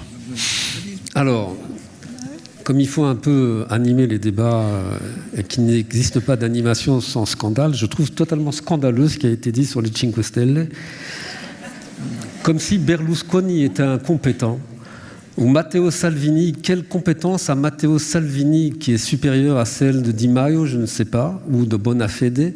Je ne vois pas quelle est la compétence extrême de Matteo Renzi par rapport aux gens qui dirigent actuellement le pays, que Giuseppe Conte, évidemment, qui est un type totalement anonyme, sorti d'on ne sait où, sauf qu'il était professeur de droit, mais vraiment un novice en politique, qui est le Premier ministre italien, qui est quand même le plus respecté d'après les sondages d'opinion actuellement en Italie. Donc je ne comprends pas très très bien pourquoi. Et je trouve scandaleux particulièrement de jeter l'opprobre sur des gens qui sont des incompétents parce qu'ils lisent le journal le matin. Allez demander aux Gilets jaunes s'ils sont incompétents. Ça serait long. Alors, J'ai envie de répondre. Alfio Mastro Paolo me dit que ce serait trop long, mais on a les questions pour éventuellement préciser ce qu'on a dit. Alors, on a deux personnes qui vont faire circuler le micro. On va en prendre des questions à la fois en haut, en bas. On va essayer d'alterner aussi pour avoir des questions. Alors, il y a une dame qui est très volontaire ici devant, donc on va un micro là-haut, en bas, et avec la dame qui est en rouge. Et puis après, on ira chercher. On va prendre 2-3 questions ensemble. Alors, première question. Merci à vous tous, c'était passionnant. Je voudrais revenir sur le cas de l'Égypte, parce que pour moi, il illustre un peu un postulat occidental qui est à vérifier, qu'il y a incompatibilité entre démocratie et frères musulmans. C'est, oui, moi, tous mes amis qui me disent il vaut mieux Sisi que les frères musulmans. Sisi, c'est le rêve à côté des frères musulmans. C'est parce que mes amis égyptiens pensent au Caire, où je suis allée il y a 3 mois, et où eux, ils voient l'augmentation du prix du métro, qui est passé de 1 guinée à 3, où le coût de la vie devient impossible. Et bon, voilà. Et par ailleurs, moi, je me sens concernée quand la France de Macron vend des armes à Sisi, hein, et puis quand le twitteriste en chef Donald Trump dit que Sisi est un serial killer et que c'est son dictateur préféré. Alors là, la légitimité internationale, grosse question aussi. Oui, alors on va prendre une deuxième question, peut-être plus en haut. On répondra à tout. Oui, c'est bon? Ah non, il n'y a plus personne qui veut parler, en fait. Si, il y a un monsieur là, il y a un monsieur qui... Il y a un monsieur là, à votre droite. Juste à côté là, regarde. Où? Non. Au-dessus. Elle était juste à côté. D'accord, bon. Voilà. Bon. Alors, tant pis. Bon, alors il y a une dame qui a le micro, on va l'écouter. Bonjour. On a entendu ce matin que la démocratie ne pouvait pas exister sans la diversité, sans l'opposition d'idées, voire le conflit. Est-ce que le peuple n'est pas un fantasme en soi? C'est-à-dire que le peuple, c'est en fait une collection, si j'ose dire, d'individus, de groupes qui sont différents, qui ont des origines différentes, des buts différents et des envies différentes. On en arrive à la notion de communauté. Alors en France, c'est ONI, communauté, communautarisme, c'est ONI en France, parce que le français, le citoyen français doit se définir d'abord par son amour à la Constitution de la République française. Dans d'autres pays, le communautarisme est constitutif de la société. En Grande-Bretagne, aux États-Unis, ils ne sont pas plus idiots que nous. Comment définissez-vous le peuple par rapport aux communautés qui le constituent ? Très bien. Alors, il y a un micro qui circule, donc effectivement, tout en haut. Donc, je crois qu'au-dessus de toi, voilà, il y avait des mains qui se levaient. C'est pour ça qu'on ne se comprenait pas. Voilà. Une troisième question et on va faire une première vague de réponses après vous. Voilà. Bon, tout d'abord, je voudrais vous dire que j'ai trouvé très intéressant vos exposés. Mais par contre, j'ai trouvé très dommage aussi que vous n'ayez pas parlé des expériences de démocratie directe qui ont pu avoir lieu dans le passé, comme en Espagne, par exemple, en 1937, ou du mouvement des Indiens du Chiapas, qui, d'une certaine mesure, sont les héritiers de la démocratie d'Athènes et qui inspirent aujourd'hui des mouvements alternatifs. Donc, est-ce que vous pourriez aborder un peu ce sujet ? Merci. Alors, on va faire une première vague de réponses où vous prenez un peu ce que vous préférez. Donc il y avait une question sur les responsabilités occidentales par rapport à l'Égypte, la question de la définition du peuple, de son unité fictive, et puis enfin la question qu'on vient d'entendre sur les démocraties directes. Je vais essayer de vous répondre sans que je me fasse arrêter en Égypte au retour. Il faut dire à M. Macron d'arrêter de vendre des armes à Sisi, déjà. Est-ce que lequel est mieux, frères musulmans? Disons que le problème en Égypte, c'est que il y a eu, il était clair que c'est les frères musulmans allaient gagner le pouvoir parce que ça restait la seule force politique organisée. Le problème des frères musulmans, c'est qu'eux non plus n'étaient pas démocratiques. Mais je pense que n'importe quelle force politique était arrivée au pouvoir à ce moment-là aurait connu le même sort que les frères musulmans. Et ce n'est pas une question d'islamisation, pas de toute façon, la société est plus ou moins déjà islamisée depuis très longtemps. La question est que les frères musulmans, quand ils ont gouverné, ils n'ont pas gouverné, ils ont exclu les autres. Ils ont fait une coalition purement islamiste. Ils ont exclu tous les autres. Il y a eu des manifs, ça a commencé contre les frères musulmans, parce qu'il y avait aussi les questions sociales. Il faut savoir que quand même, Morsi, quand il a été élu, il a dit maintenant je suis élu, la révolution est finie. La police nous a beaucoup aidés. Il y a eu quand même pas mal de répression du temps de Morsi, des meurtres. Il y avait des manifestations presque hebdomadaires contre les frères musulmans. Après, est-ce que Sisi est mieux? Certainement pas. Il y a quand même 60 000 personnes au plus qui sont en prison depuis 2013. Il y a des... comment on appelle ça, des assassinats extrajudiciaires. Il y a des disparitions forcées, il y a des gens, on ne sait pas où ils sont depuis 4 ans. La situation économique est mauvaise pour les Égyptiens. Le pays est fermé. Donc non, c'est pas mieux. C'est pas mieux, ça sera jamais mieux.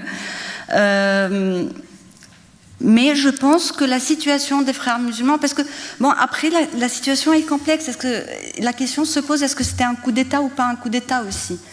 Comme en 2011, est-ce que c'était un coup d'État, le fait qu'on dit au président, maintenant tu pars, et nous, le Conseil suprême des forces armées, nous, on va tenir le pouvoir pour diriger le pays, pour faire une transition, etc. Il n'y a jamais une transition.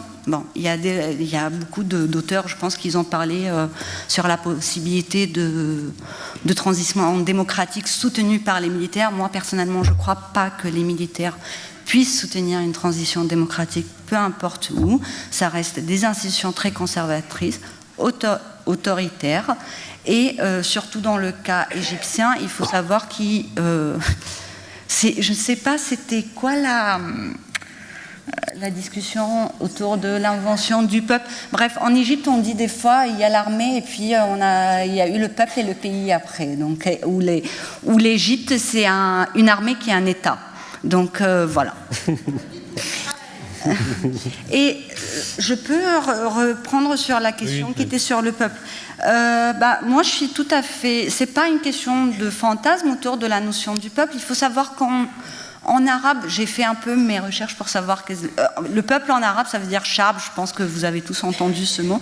Et en fait, je me suis rendu compte que la racine du mot en arabe veut dire à la fois ce qui ressemble et ce qui sépare. Donc c'est pas quelque chose qui unit. Oui, c'est des groupes différents avec des demandes différentes. Ceux qui étaient dans la rue, que ce soit en 2011, en 2013, ils n'ont pas tous les mêmes demandes. Il y a des gens. On a l'impression que ce peuple, il est forcément démocratique parce qu'il est en train de se mobiliser contre un régime autoritaire. Je ne pense pas que ça soit le cas. Je pense qu'il y a des gens qui ne sont pas démocrates, ceux qui sont dans la rue, qui sont très réactionnaires, qui sont peut-être contre la démocratie aussi en quelque sorte. D'autres réactions? Peut-être je vais commencer à répondre sur cette question des exemples d'expériences de démocratie directe, parce que voilà, moi je suis très très contente que cette question soit venue là. C'est sûr qu'on ne peut pas juste penser la démocratie comme la démocratie représentative, hein, parce que de toute façon, voilà, je pense que la démocratie représentative, en fait, c'est des républiques. Pour moi, ça n'a rien de démocratique, quoi. Il n'y a pas de... Et en revanche, en effet, ce qui se passe au Chiapas, c'est très intéressant parce que ça me permet moi aussi de revenir sur ce que j'ai essayé de dire tout à l'heure en disant voilà, il n'y a pas de délibération juste dans un monde injuste, on ne peut pas penser le politique sans le social. En fait, ce qui se passe au Chiapas, ce n'est pas juste une réorganisation du politique, c'est vraiment une réorganisation de la société. Et qu'est-ce qui permet qu'il y ait une délibération et une démocratie directe? C'est qu'en fait, il y a une désautonomisation du politique, c'est-à-dire qu'on n'a plus une caste politique, mais on organise la société de manière à ce que tout le monde ait le temps de participer, de s'informer et d'être à la fois infirmier, enseignant, balayeur, etc., et présent aux politiques et capable d'occuper des postes politiques. Donc voilà, je pense en fait tous les gens qui nous parlent de crise de la démocratie, il faudrait améliorer ceci, peut-être il faudrait un RIC, même un RIP, même si voilà, je pense sûrement c'est très important. Moi-même, j'ai signé pour le RIP sur la question de l'aéroport de Paris, mais en fait, tout ça, ça reste au sein d'un système où en fait on pourra rien changer. Alors je ne sais pas s'il faut que je réponde aussi sur... vous n'êtes pas obligé de répondre sur tout, hein. Albert Roger. Oui, je voulais juste revenir sur la question de la démocratie directe. Je pense que ce qui est important dans la démocratie directe, c'est qu'elle soit une source d'inspiration pour donner des outils ou des modalités, mais qui seraient des modalités différentes selon les circonstances locales et en fait selon les formations sociales dans lesquelles un système de démocratie directe peut s'appliquer. Donc ça veut dire c'est un horizon, c'est l'horizon de la démocratie, cet horizon qui est fondé sur le fait que les personnes ordinaires ont toute capacité politique à discuter de toutes les questions qui les concernent, étant entendu qu'elles ont le temps de le faire, qu'il n'y a pas d'accaparement du pouvoir par une certaine strate de personnes dans un groupe, et que la délibération collective soit ouverte. Voilà, donc après, c'est pas pareil au Rojava, c'est pas pareil dans les Chiapas, et pour étendre mon propos, ça ne sera pas pareil dans des municipalités et au sommet de l'État. Voilà. Alfio, vous vouliez réagir à une question? Non, mais Je n'ai rien contre la démocratie directe, mais les gens doivent avoir envie de faire de la démocratie directe. C'est ça que je trouve très différent. Et ça change d'un lieu à l'autre. Donc on ne peut pas faire généraliser et dire dès maintenant on fait de la démocratie directe comme supplément de la démocratie représentative. Ça peut aider dans certaines situations, mais pas en général et pas toujours. Et ça veut dire beaucoup de choses. Sous le nom et sous l'étiquette de démocratie directe se cachent beaucoup de choses. Ce n'est pas une chose très simple. Alors la délibération est différente de la démocratie participative, de ce que vous appelez la démocratie de proximité, etc. Et on a eu des expériences de succès de délibération. La constitution islandaise, mais l'Islande est un tout petit pays, a été faite à travers la délibération. Et même en Irlande, ils ont créé une commission pour la constitution qui a obtenu des résultats intéressants. Je ne sais pas si la même procédure pourrait être utilisée dans un grand pays comme l'Italie. Ça serait tout à fait différent, avec des grandes divisions territoriales. Et donc, j'insiste. Quelle est la mission de la démocratie? Ça doit être bien clair. Parce qu'en 1946, on savait quelle devait être la mission de la démocratie. Maintenant, on ne le sait plus. On dit la démocratie, on disait ce matin, la démocratie est une procédure. Mais moi, je pense que c'est vrai, la démocratie est une procédure, mais c'est réductif, réduire la démocratie à une procédure. Parce que si la démocratie, c'est une procédure, et bon, alors, ça peut permettre n'importe quel résultat. Alors, tu continues. Non, je suis certain que tu as dit en plus que moi. Ok, non, j'étais en train de penser à... non, c'était sur... moi, je continue un peu mon... Ouais, vas-y. C'était sur le Chiapas. Qu'est-ce qui se passe de particulier au Chiapas et qu'est-ce qui se passe de particulier dans la démocratie directe? C'est que souvent, en fait, on n'est pas dans des procédures de vote majoritaire. Justement, il n'y a pas de vote. Parce que dans un vote, il y a une minorité, une majorité. Et comment est-ce que... Enfin, qu'est-ce qu'il faut, du coup, pour qu'une communauté puisse continuer à vivre ensemble quand il y en a qui se sont fait... d'une certaine manière humiliés, écartés, qui n'ont pas été entendus dans une procédure de vote majoritaire, les minorités du coup, et ben il faut un État fort, et il faut, et qu'est-ce qui se passe justement au Chiapas ou d'une certaine manière dans les réorganisations kurdes actuelles, ben ils ont, voilà, l'État est faible. Et donc, en fait, c'est leur drame et c'est leur chance. C'est-à-dire que, comme il n'y a pas une armée forte, un État fort qui peut dire aux minorités qui ne sont pas contentes, ben maintenant, vous subissez et vous la fermez, en fait, on est obligé d'arriver à un consensus. Et un consensus... où chacun va se sentir un peu pas tout à fait d'accord avec la décision qui a été prise, où chacun va penser que là, la définition du bien commun à laquelle on est arrivé, c'est pas exactement celle à laquelle on voulait parvenir, mais où chacun aussi, et chacune aura été entendu. Et donc, voilà, c'est aussi, je pense qu'on n'a pas eu de débat sur la question minorité, majorité, enfin vote, ce qu'implique le vote en fait. Voilà, le vote implique que les perdants, les minoritaires, soient d'une certaine manière muselés. Ok. Et sur le cas islandais, pour le coup, c'est le Parlement qui a bloqué la Constitution qui avait été élaborée. Alors il y a un monsieur qui a été très rapide pour lever la main devant, donc on va peut-être lui passer le micro. Non pas que je donne la prime à la rapidité, mais vous êtes nombreux. On va prendre une question là pour commencer. Bonsoir. Comment peut-on parler de la démocratie dans le monde du travail? Alors, à la fois dans son Comment peut-on parler de la démocratie dans le monde du travail, à la fois par sa répartition et par son organisation? Ok, donc une deuxième question peut-être plus en haut pour essayer de faire varier les endroits. Oui. Bonsoir. Pour rejoindre exactement la question qui vient d'être posée, je voudrais savoir comment est-ce qu'on peut parler de démocratie aujourd'hui dans un monde capitaliste dont le seul but, semble-t-il, serait de gagner toujours plus d'argent. Et beaucoup, peut-être ici, vous en faites partie, parce qu'on en fait tous partie, parce qu'on est né dans ce monde-là. Et donc, en fait, on parle toujours de recréer un système politique, etc., dans un monde qui lui-même, de toutes les façons, n'est plus géré par le politique, mais par l'argent qui n'est plus un moyen, mais une fin. et donc par on va dire des puissances économiques qui sont beaucoup plus fortes. Donc c'est super de réfléchir à qu'est-ce qu'on a envie de faire de notre société après, mais alors qu'aujourd'hui, de toutes les façons, on est complètement muselé et qu'en fait, on fait des études, après on va travailler, on ramène de l'argent et à la retraite, on se demande comment on va faire parce qu'on ne sait pas si on aura assez d'argent ou pas. Pour revenir, s'il vous plaît, quand même, aller dans la rue le 5, juste parce que c'est pas possible qu'on puisse accepter des choses comme ça. Mais au-delà de ça, en fait, on fait toute notre vie comme ça.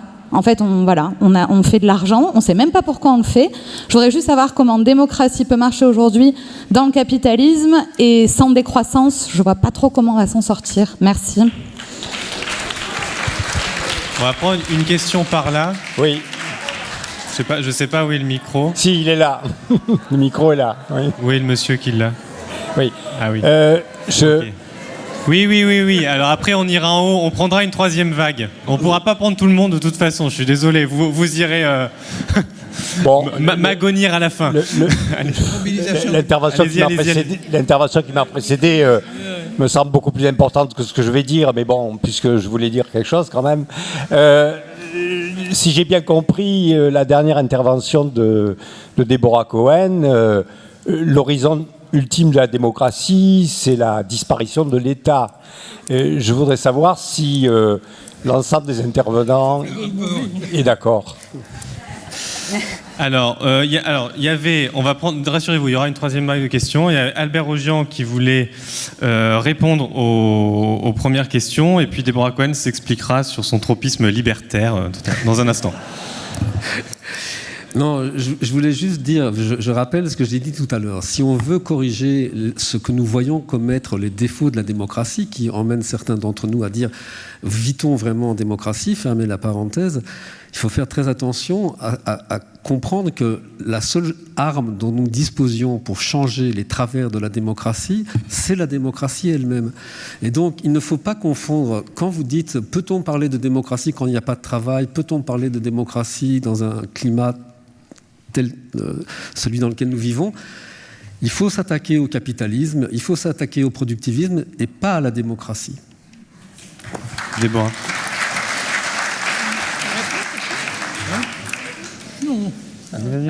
T'es interpellé.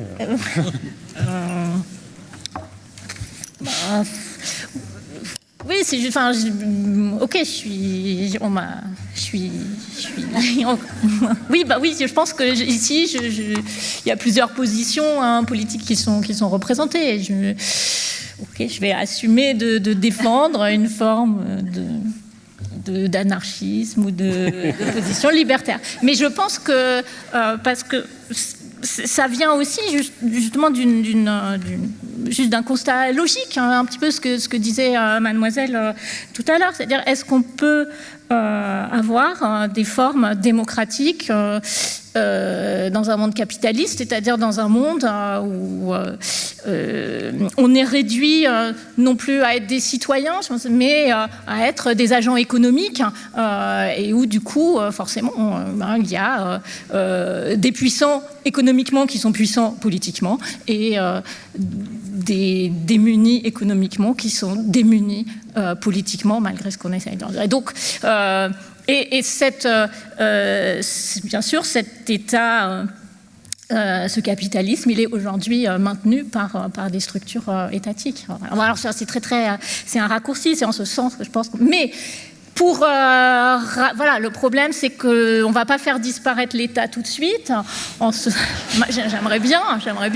Mais donc, il y a aussi la nécessité de penser comment on peut organiser, non pas tout un ensemble démocratique, mais au sein de ce système, qui est un système capitaliste, et au sein de ce système étatique, organiser des lieux, des espaces localisés qui seraient des espaces de démocratie, de libération, de recherche du consensus et du bien commun. Il y avait la première question portée sur le monde du travail. Alfio, vous avez tout à l'heure prononcé le mot de syndicat sur cette question de démocratie économique qu'on n'a pas évoquée, mais qui faisait partie des revendications populaires quand même, et qui rejoint un peu ce qui a été dit sur le terrain économique. Ici, ça se paraît que ce soit une table ronde, mais on pose des questions extrêmement compliquées sur lesquelles plein d'intellectuels se cassent la tête sans donner de grandes réponses, je peux vous assurer. Et surtout, ce n'est pas des réponse généralement politiquement viable. Donc c'est hyper compliqué que tout ce qu'on parle. La démocratie est compatible avec le capitalisme. Mais je peux vous dire franchement que si on parle de compatibilité de la démocratie est compatible avec tout presque.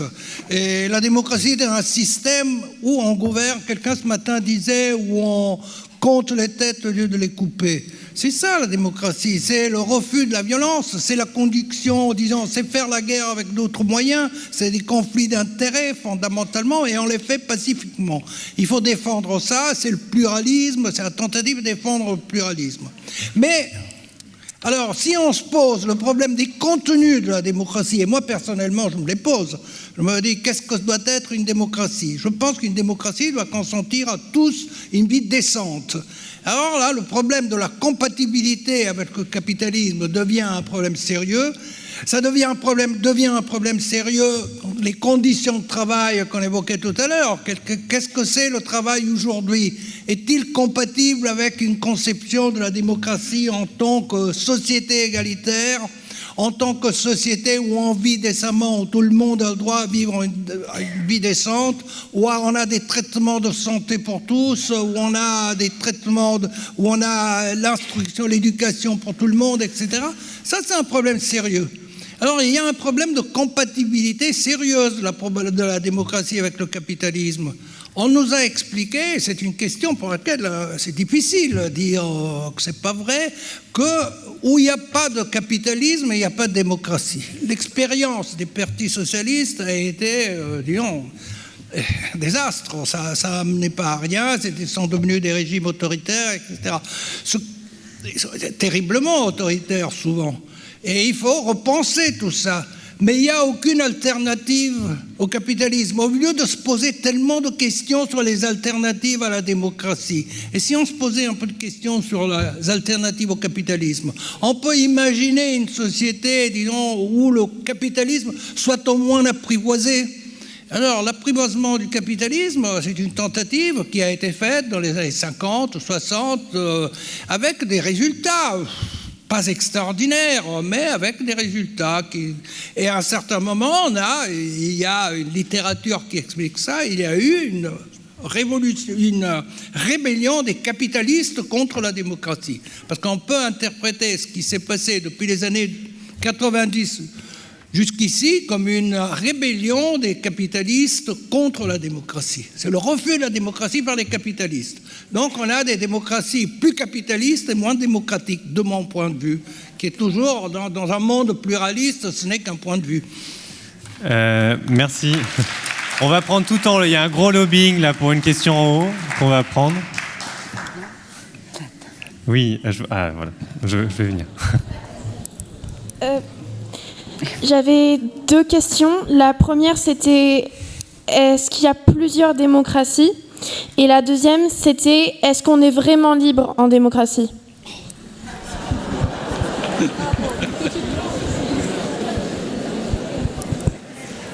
Ok, on va prendre une question là. On n'est jamais libre. Alors attendez, on va faire une pause par le monsieur et après on va aller jusque là. On va en prendre plusieurs. Le monsieur qui est juste devant toi. La liberté n'existe pas.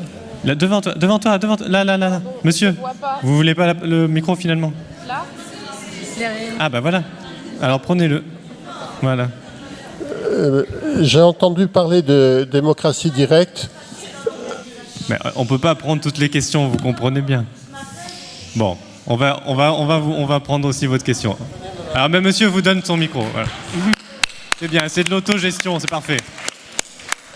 Merci monsieur. Bon, je rappelle quand même une phrase qu'a dit je ne sais plus qui, que la démocratie, même si elle est imparfaite, c'est quand même le meilleur des régimes. Et je pense qu'on ne peut pas parler de régime démocratique sans comparer ou faire des différences radicales avec les autres régimes, qui soient autoritaires, totalitaires, dictatoriaux. Et quant à la démocratie actuelle qu'on connaît dans beaucoup de pays, quelle est sa garantie? Comment on garantit notre démocratie? C'est une question et un problème qui me semble très important. Parce que la démocratie, quand même, elle a le pouvoir en place, un rapport très très proche avec ce qu'il en est du juridique et des lois et de la Constitution, et qui peuvent transformer les lois, en créer de nouvelles. Et je pense qu'une démocratie qui, par exemple, a institué l'état d'exception est peut-être un des symptômes de recul de la démocratie. Il y a celui-là, il y en a d'autres. Il y a le problème du contrôle des individus, d'une société un peu de surveillance, de flicage, enfin de traçabilité, qui fait que la liberté, elle est quand même entamée. Il y a un autre problème, une démocratie qui fait le sort qu'elle fait à ces migrants, est quand même à mettre en question et se demander encore de quelle démocratie il s'agit.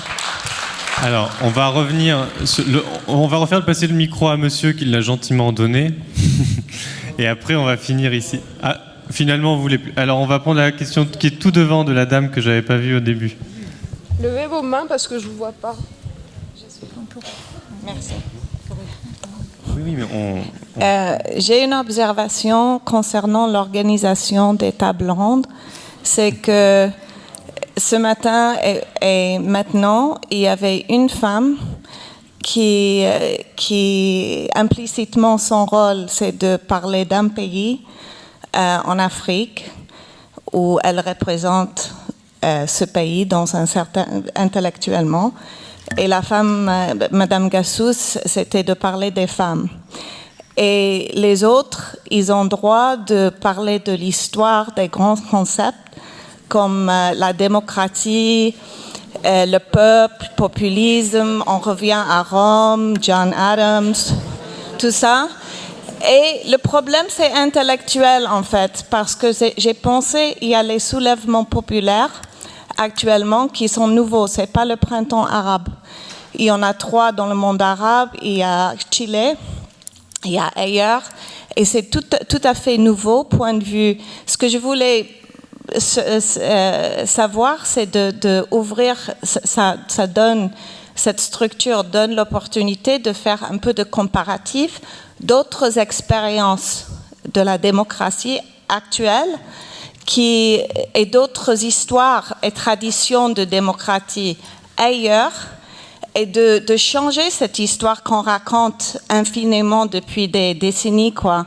C'est un autre monde là qui voilà, c'est pas les gilets jaunes, c'est l'Algérie qui a donné un modèle de soulèvement immense et pacifiste. Et au Liban, il y avait exactement la moitié de la population dans la rue, dans un petit pays, c'est vrai, mais ça n'a jamais arrivé nulle part. Et il y a une coalition entre les révolutions. Ça veut dire qu'ils prennent les modèles d'organisation, de prendre le relais de l'État, de résister, de se mettre aux élections, de ne pas reproduire le même système.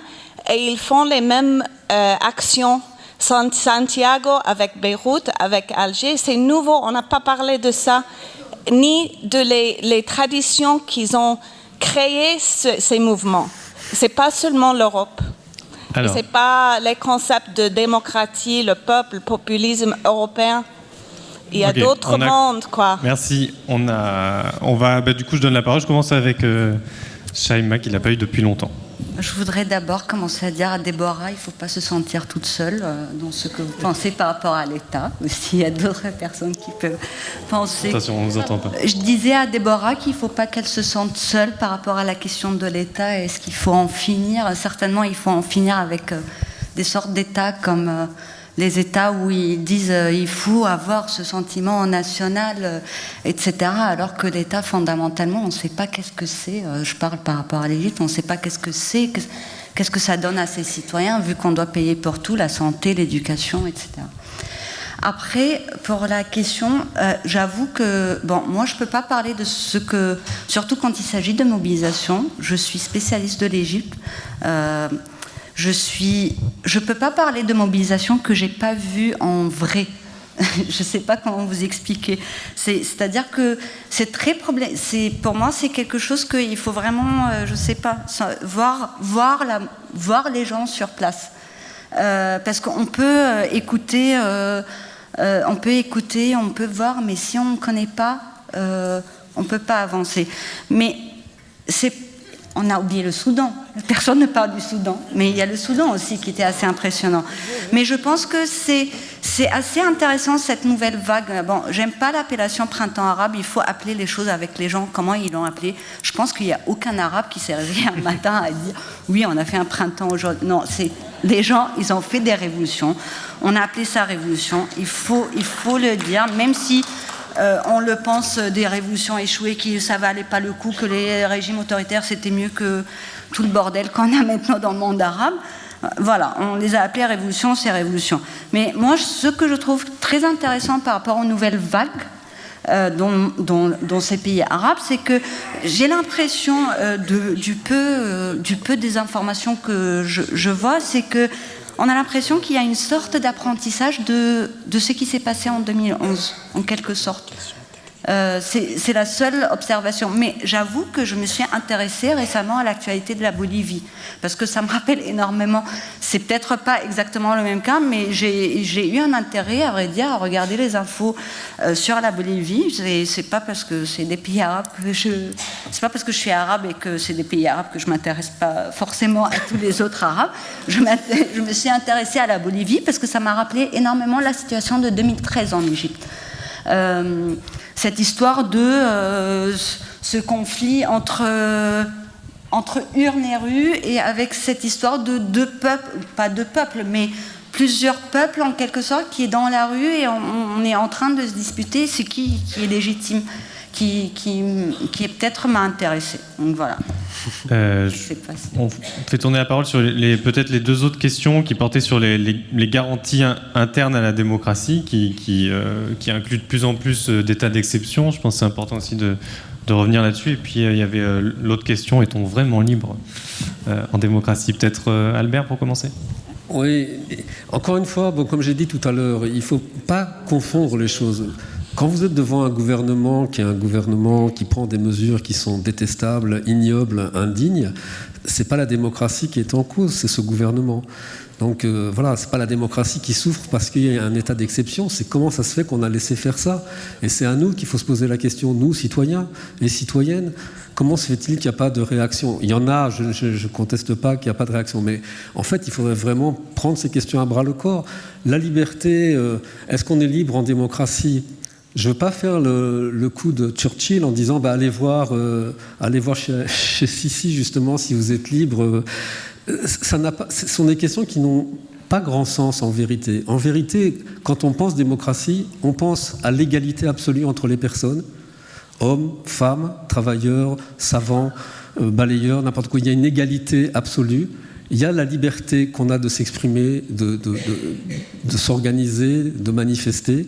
Voilà. Et ces choses-là, elles sont essentielles, elles sont consubstantielles à ce terme qui s'appelle la démocratie. Et quand on juge que quelque chose il n'y a pas de liberté quelque part, encore une fois, je le répète, c'est par rapport à l'idée qu'on a de ce que ce serait qu'une liberté qui, normalement, est dans le concept de démocratie. Donc ne confondons pas ni les régimes politiques qui prennent des mesures désagréables et il se fait qu'elles ont été élues et on considère que c'est la démocratie, mais je pense que que la démocratie ne se limite pas à la représentation. De la même manière, quand on s'en prend au capitalisme, c'est pas parce que la démocratie tolère qu'il y ait de l'exploitation que c'est la démocratie qui est exploiteuse, c'est les capitalistes. Et de la même manière, les questions de climat, tout ça. Donc il ne faut pas confondre quelque chose qui, normalement, qui est rentré dans nos esprits, l'idée de démocratie. L'idée de démocratie, c'est l'égalité entre les personnes, l'égalité inconditionnelle et absolue entre les personnes. C'est la liberté de s'organiser, de parler et de manifester. Et c'est aussi un élément le plus difficile et le plus délicat qui est la tolérance à l'opinion d'autrui. Et voilà. Donc ces trois choses-là, on les a dans notre cerveau, ça s'appelle la démocratie, on lutte pour que ça advienne, et puis les régimes, peut-être qui se nomment démocratiques, ne remplissent pas ces conditions, mais il faut changer ces régimes. Tout à l'heure, j'envoie des messages sur Facebook. Vas-y, j'attends reparti. Je vais répondre un petit peu à la suite d'Albert Rogier, un petit peu peut-être de la même manière et aussi différemment. Je voudrais vraiment revenir sur cette question qui a été posée, il me semble, par un élève de 3e du collège Longchamp, c'est ça? Et si je ne me trompe pas sur le nom du collège, je trouve ça vraiment super qu'il soit là. Et voilà, c'est tout. Et donc, et en plus, qui pose des questions aussi radicalement essentiel que y a-t-il plusieurs démocraties et est-ce qu'on est libre en démocratie? Mais c'est la seule question intéressante en fait. Hein. C'est super. Alors, et donc moi je pense que déjà aujourd'hui vous avez compris, je pense qu'aujourd'hui on n'est pas en démocratie, on est dans une république représentative à élection majoritaire dans un système capitaliste. Et est-ce qu'on y est libre? Bon, on y est libre bien sûr formellement et bien sûr on n'est pas dans une dictature et on peut parler, on va pas se faire tous arrêter en sortant de cette salle. La différence de Shaima, j'espère que ça va aller. Hein.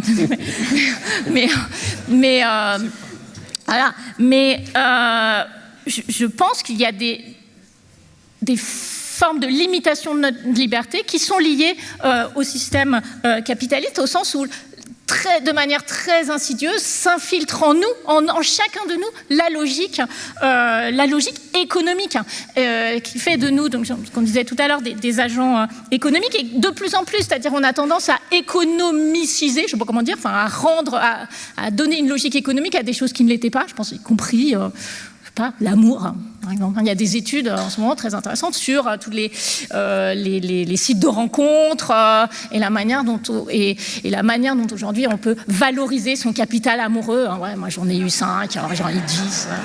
Et donc, dans un système qui fait de nous des agents économiques en compétition les uns avec les autres, qui nous réduit à être des individus, eh bien cette logique du commun qui est l'essence de la démocratie, on la perd. Alors, dans une vraie démocratie, donc parce que, je ne sais pas s'il y a plusieurs démocraties, mais il y a plusieurs définitions de la démocratie. Dans une vraie démocratie, où je pense que la logique de recherche du consensus qui aboutirait à une définition du commun la plus proche possible, la moins éloignée possible de celle de tous, où on ne serait pas du coup dans une exaltation de l'individu, mais de ce commun, là oui, on serait libre. Hein. Alfio, pour le dernier mot.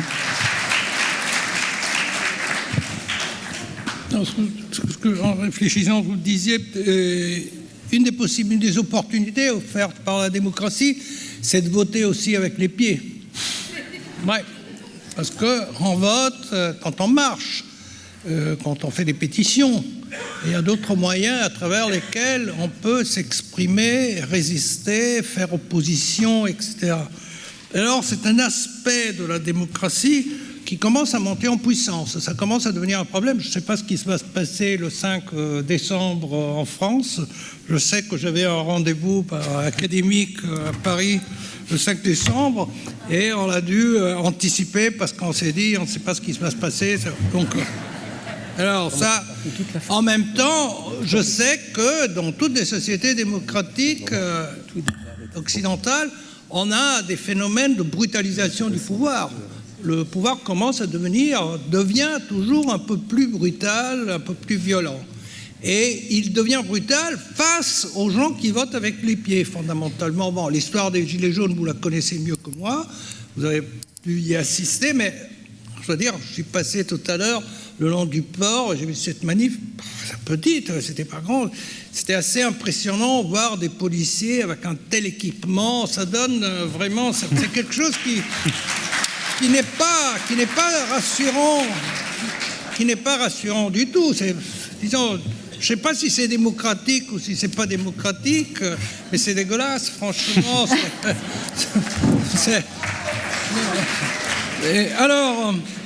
Alors, je pense que les pays démocratiques ou les élites soi-disant démocratiques, les élites élues, devront fort probablement apprendre à non seulement à réagir au vote populiste, parce qu'il faut réfléchir aussi quelle est la signification du vote populiste, parce que c'est une signification bien plus complexe de ce qu'on raconte. Ça ne veut pas dire que les gens se convertissent tous au racisme, deviennent tous au racisme, mais très souvent c'est un vote de protestation, c'est un vote de peur, c'est pas nécessairement un vote réactionnaire, c'est bien plus compliqué. On utilise les moyens qu'on a pour résister. Et en Italie, c'est extrêmement efficace voter populiste. populistes. Ça donne un sens au vote. Donc, qu'est-ce que dérange le plus les élites en place? C'est voter populiste. Et ça, c'est un aspect. Et l'autre, c'est doivent s'habituer aussi avec le fait que les gens votent avec les pieds. Et que donc, il y aura de grandes manifestations, de grands événements de protestation, et ça deviendra plus commun. Alors, dans ce cas-là, les élites politiques ont deux alternatives. Ou anticiper les protestations, ou la répression. Et la répression est extrêmement coûteuse. Si quelque chose a changé dans nos sociétés, c'est que la répression suscite des réactions. On est indigné quand on voit des événements, des cas de répression. La répression nous indigne toujours. Et il y a quelqu'un qui s'indigne quelque part pour la répression. Et alors ça pourrait être un changement important dans les sociétés démocratiques, qui commence à anticiper. Mais là, je reviens à mon sujet, parce que j'insiste beaucoup sur ça, que doit faire la démocratie. Parce que si la démocratie doit garantir des conditions d'égalité, et moi j'y crois, et bon, ça signifie des politiques publiques visées à l'égalité, ciblées pour faire ça, pour obtenir l'égalité, ce qui est assez important. Et c'est assez contraignant aussi pour les gouvernants. Bien, merci à tous les quatre en tout cas. Merci à vous d'être restés. Les rencontres continuent ce soir et demain. On a débordé. Ah bon.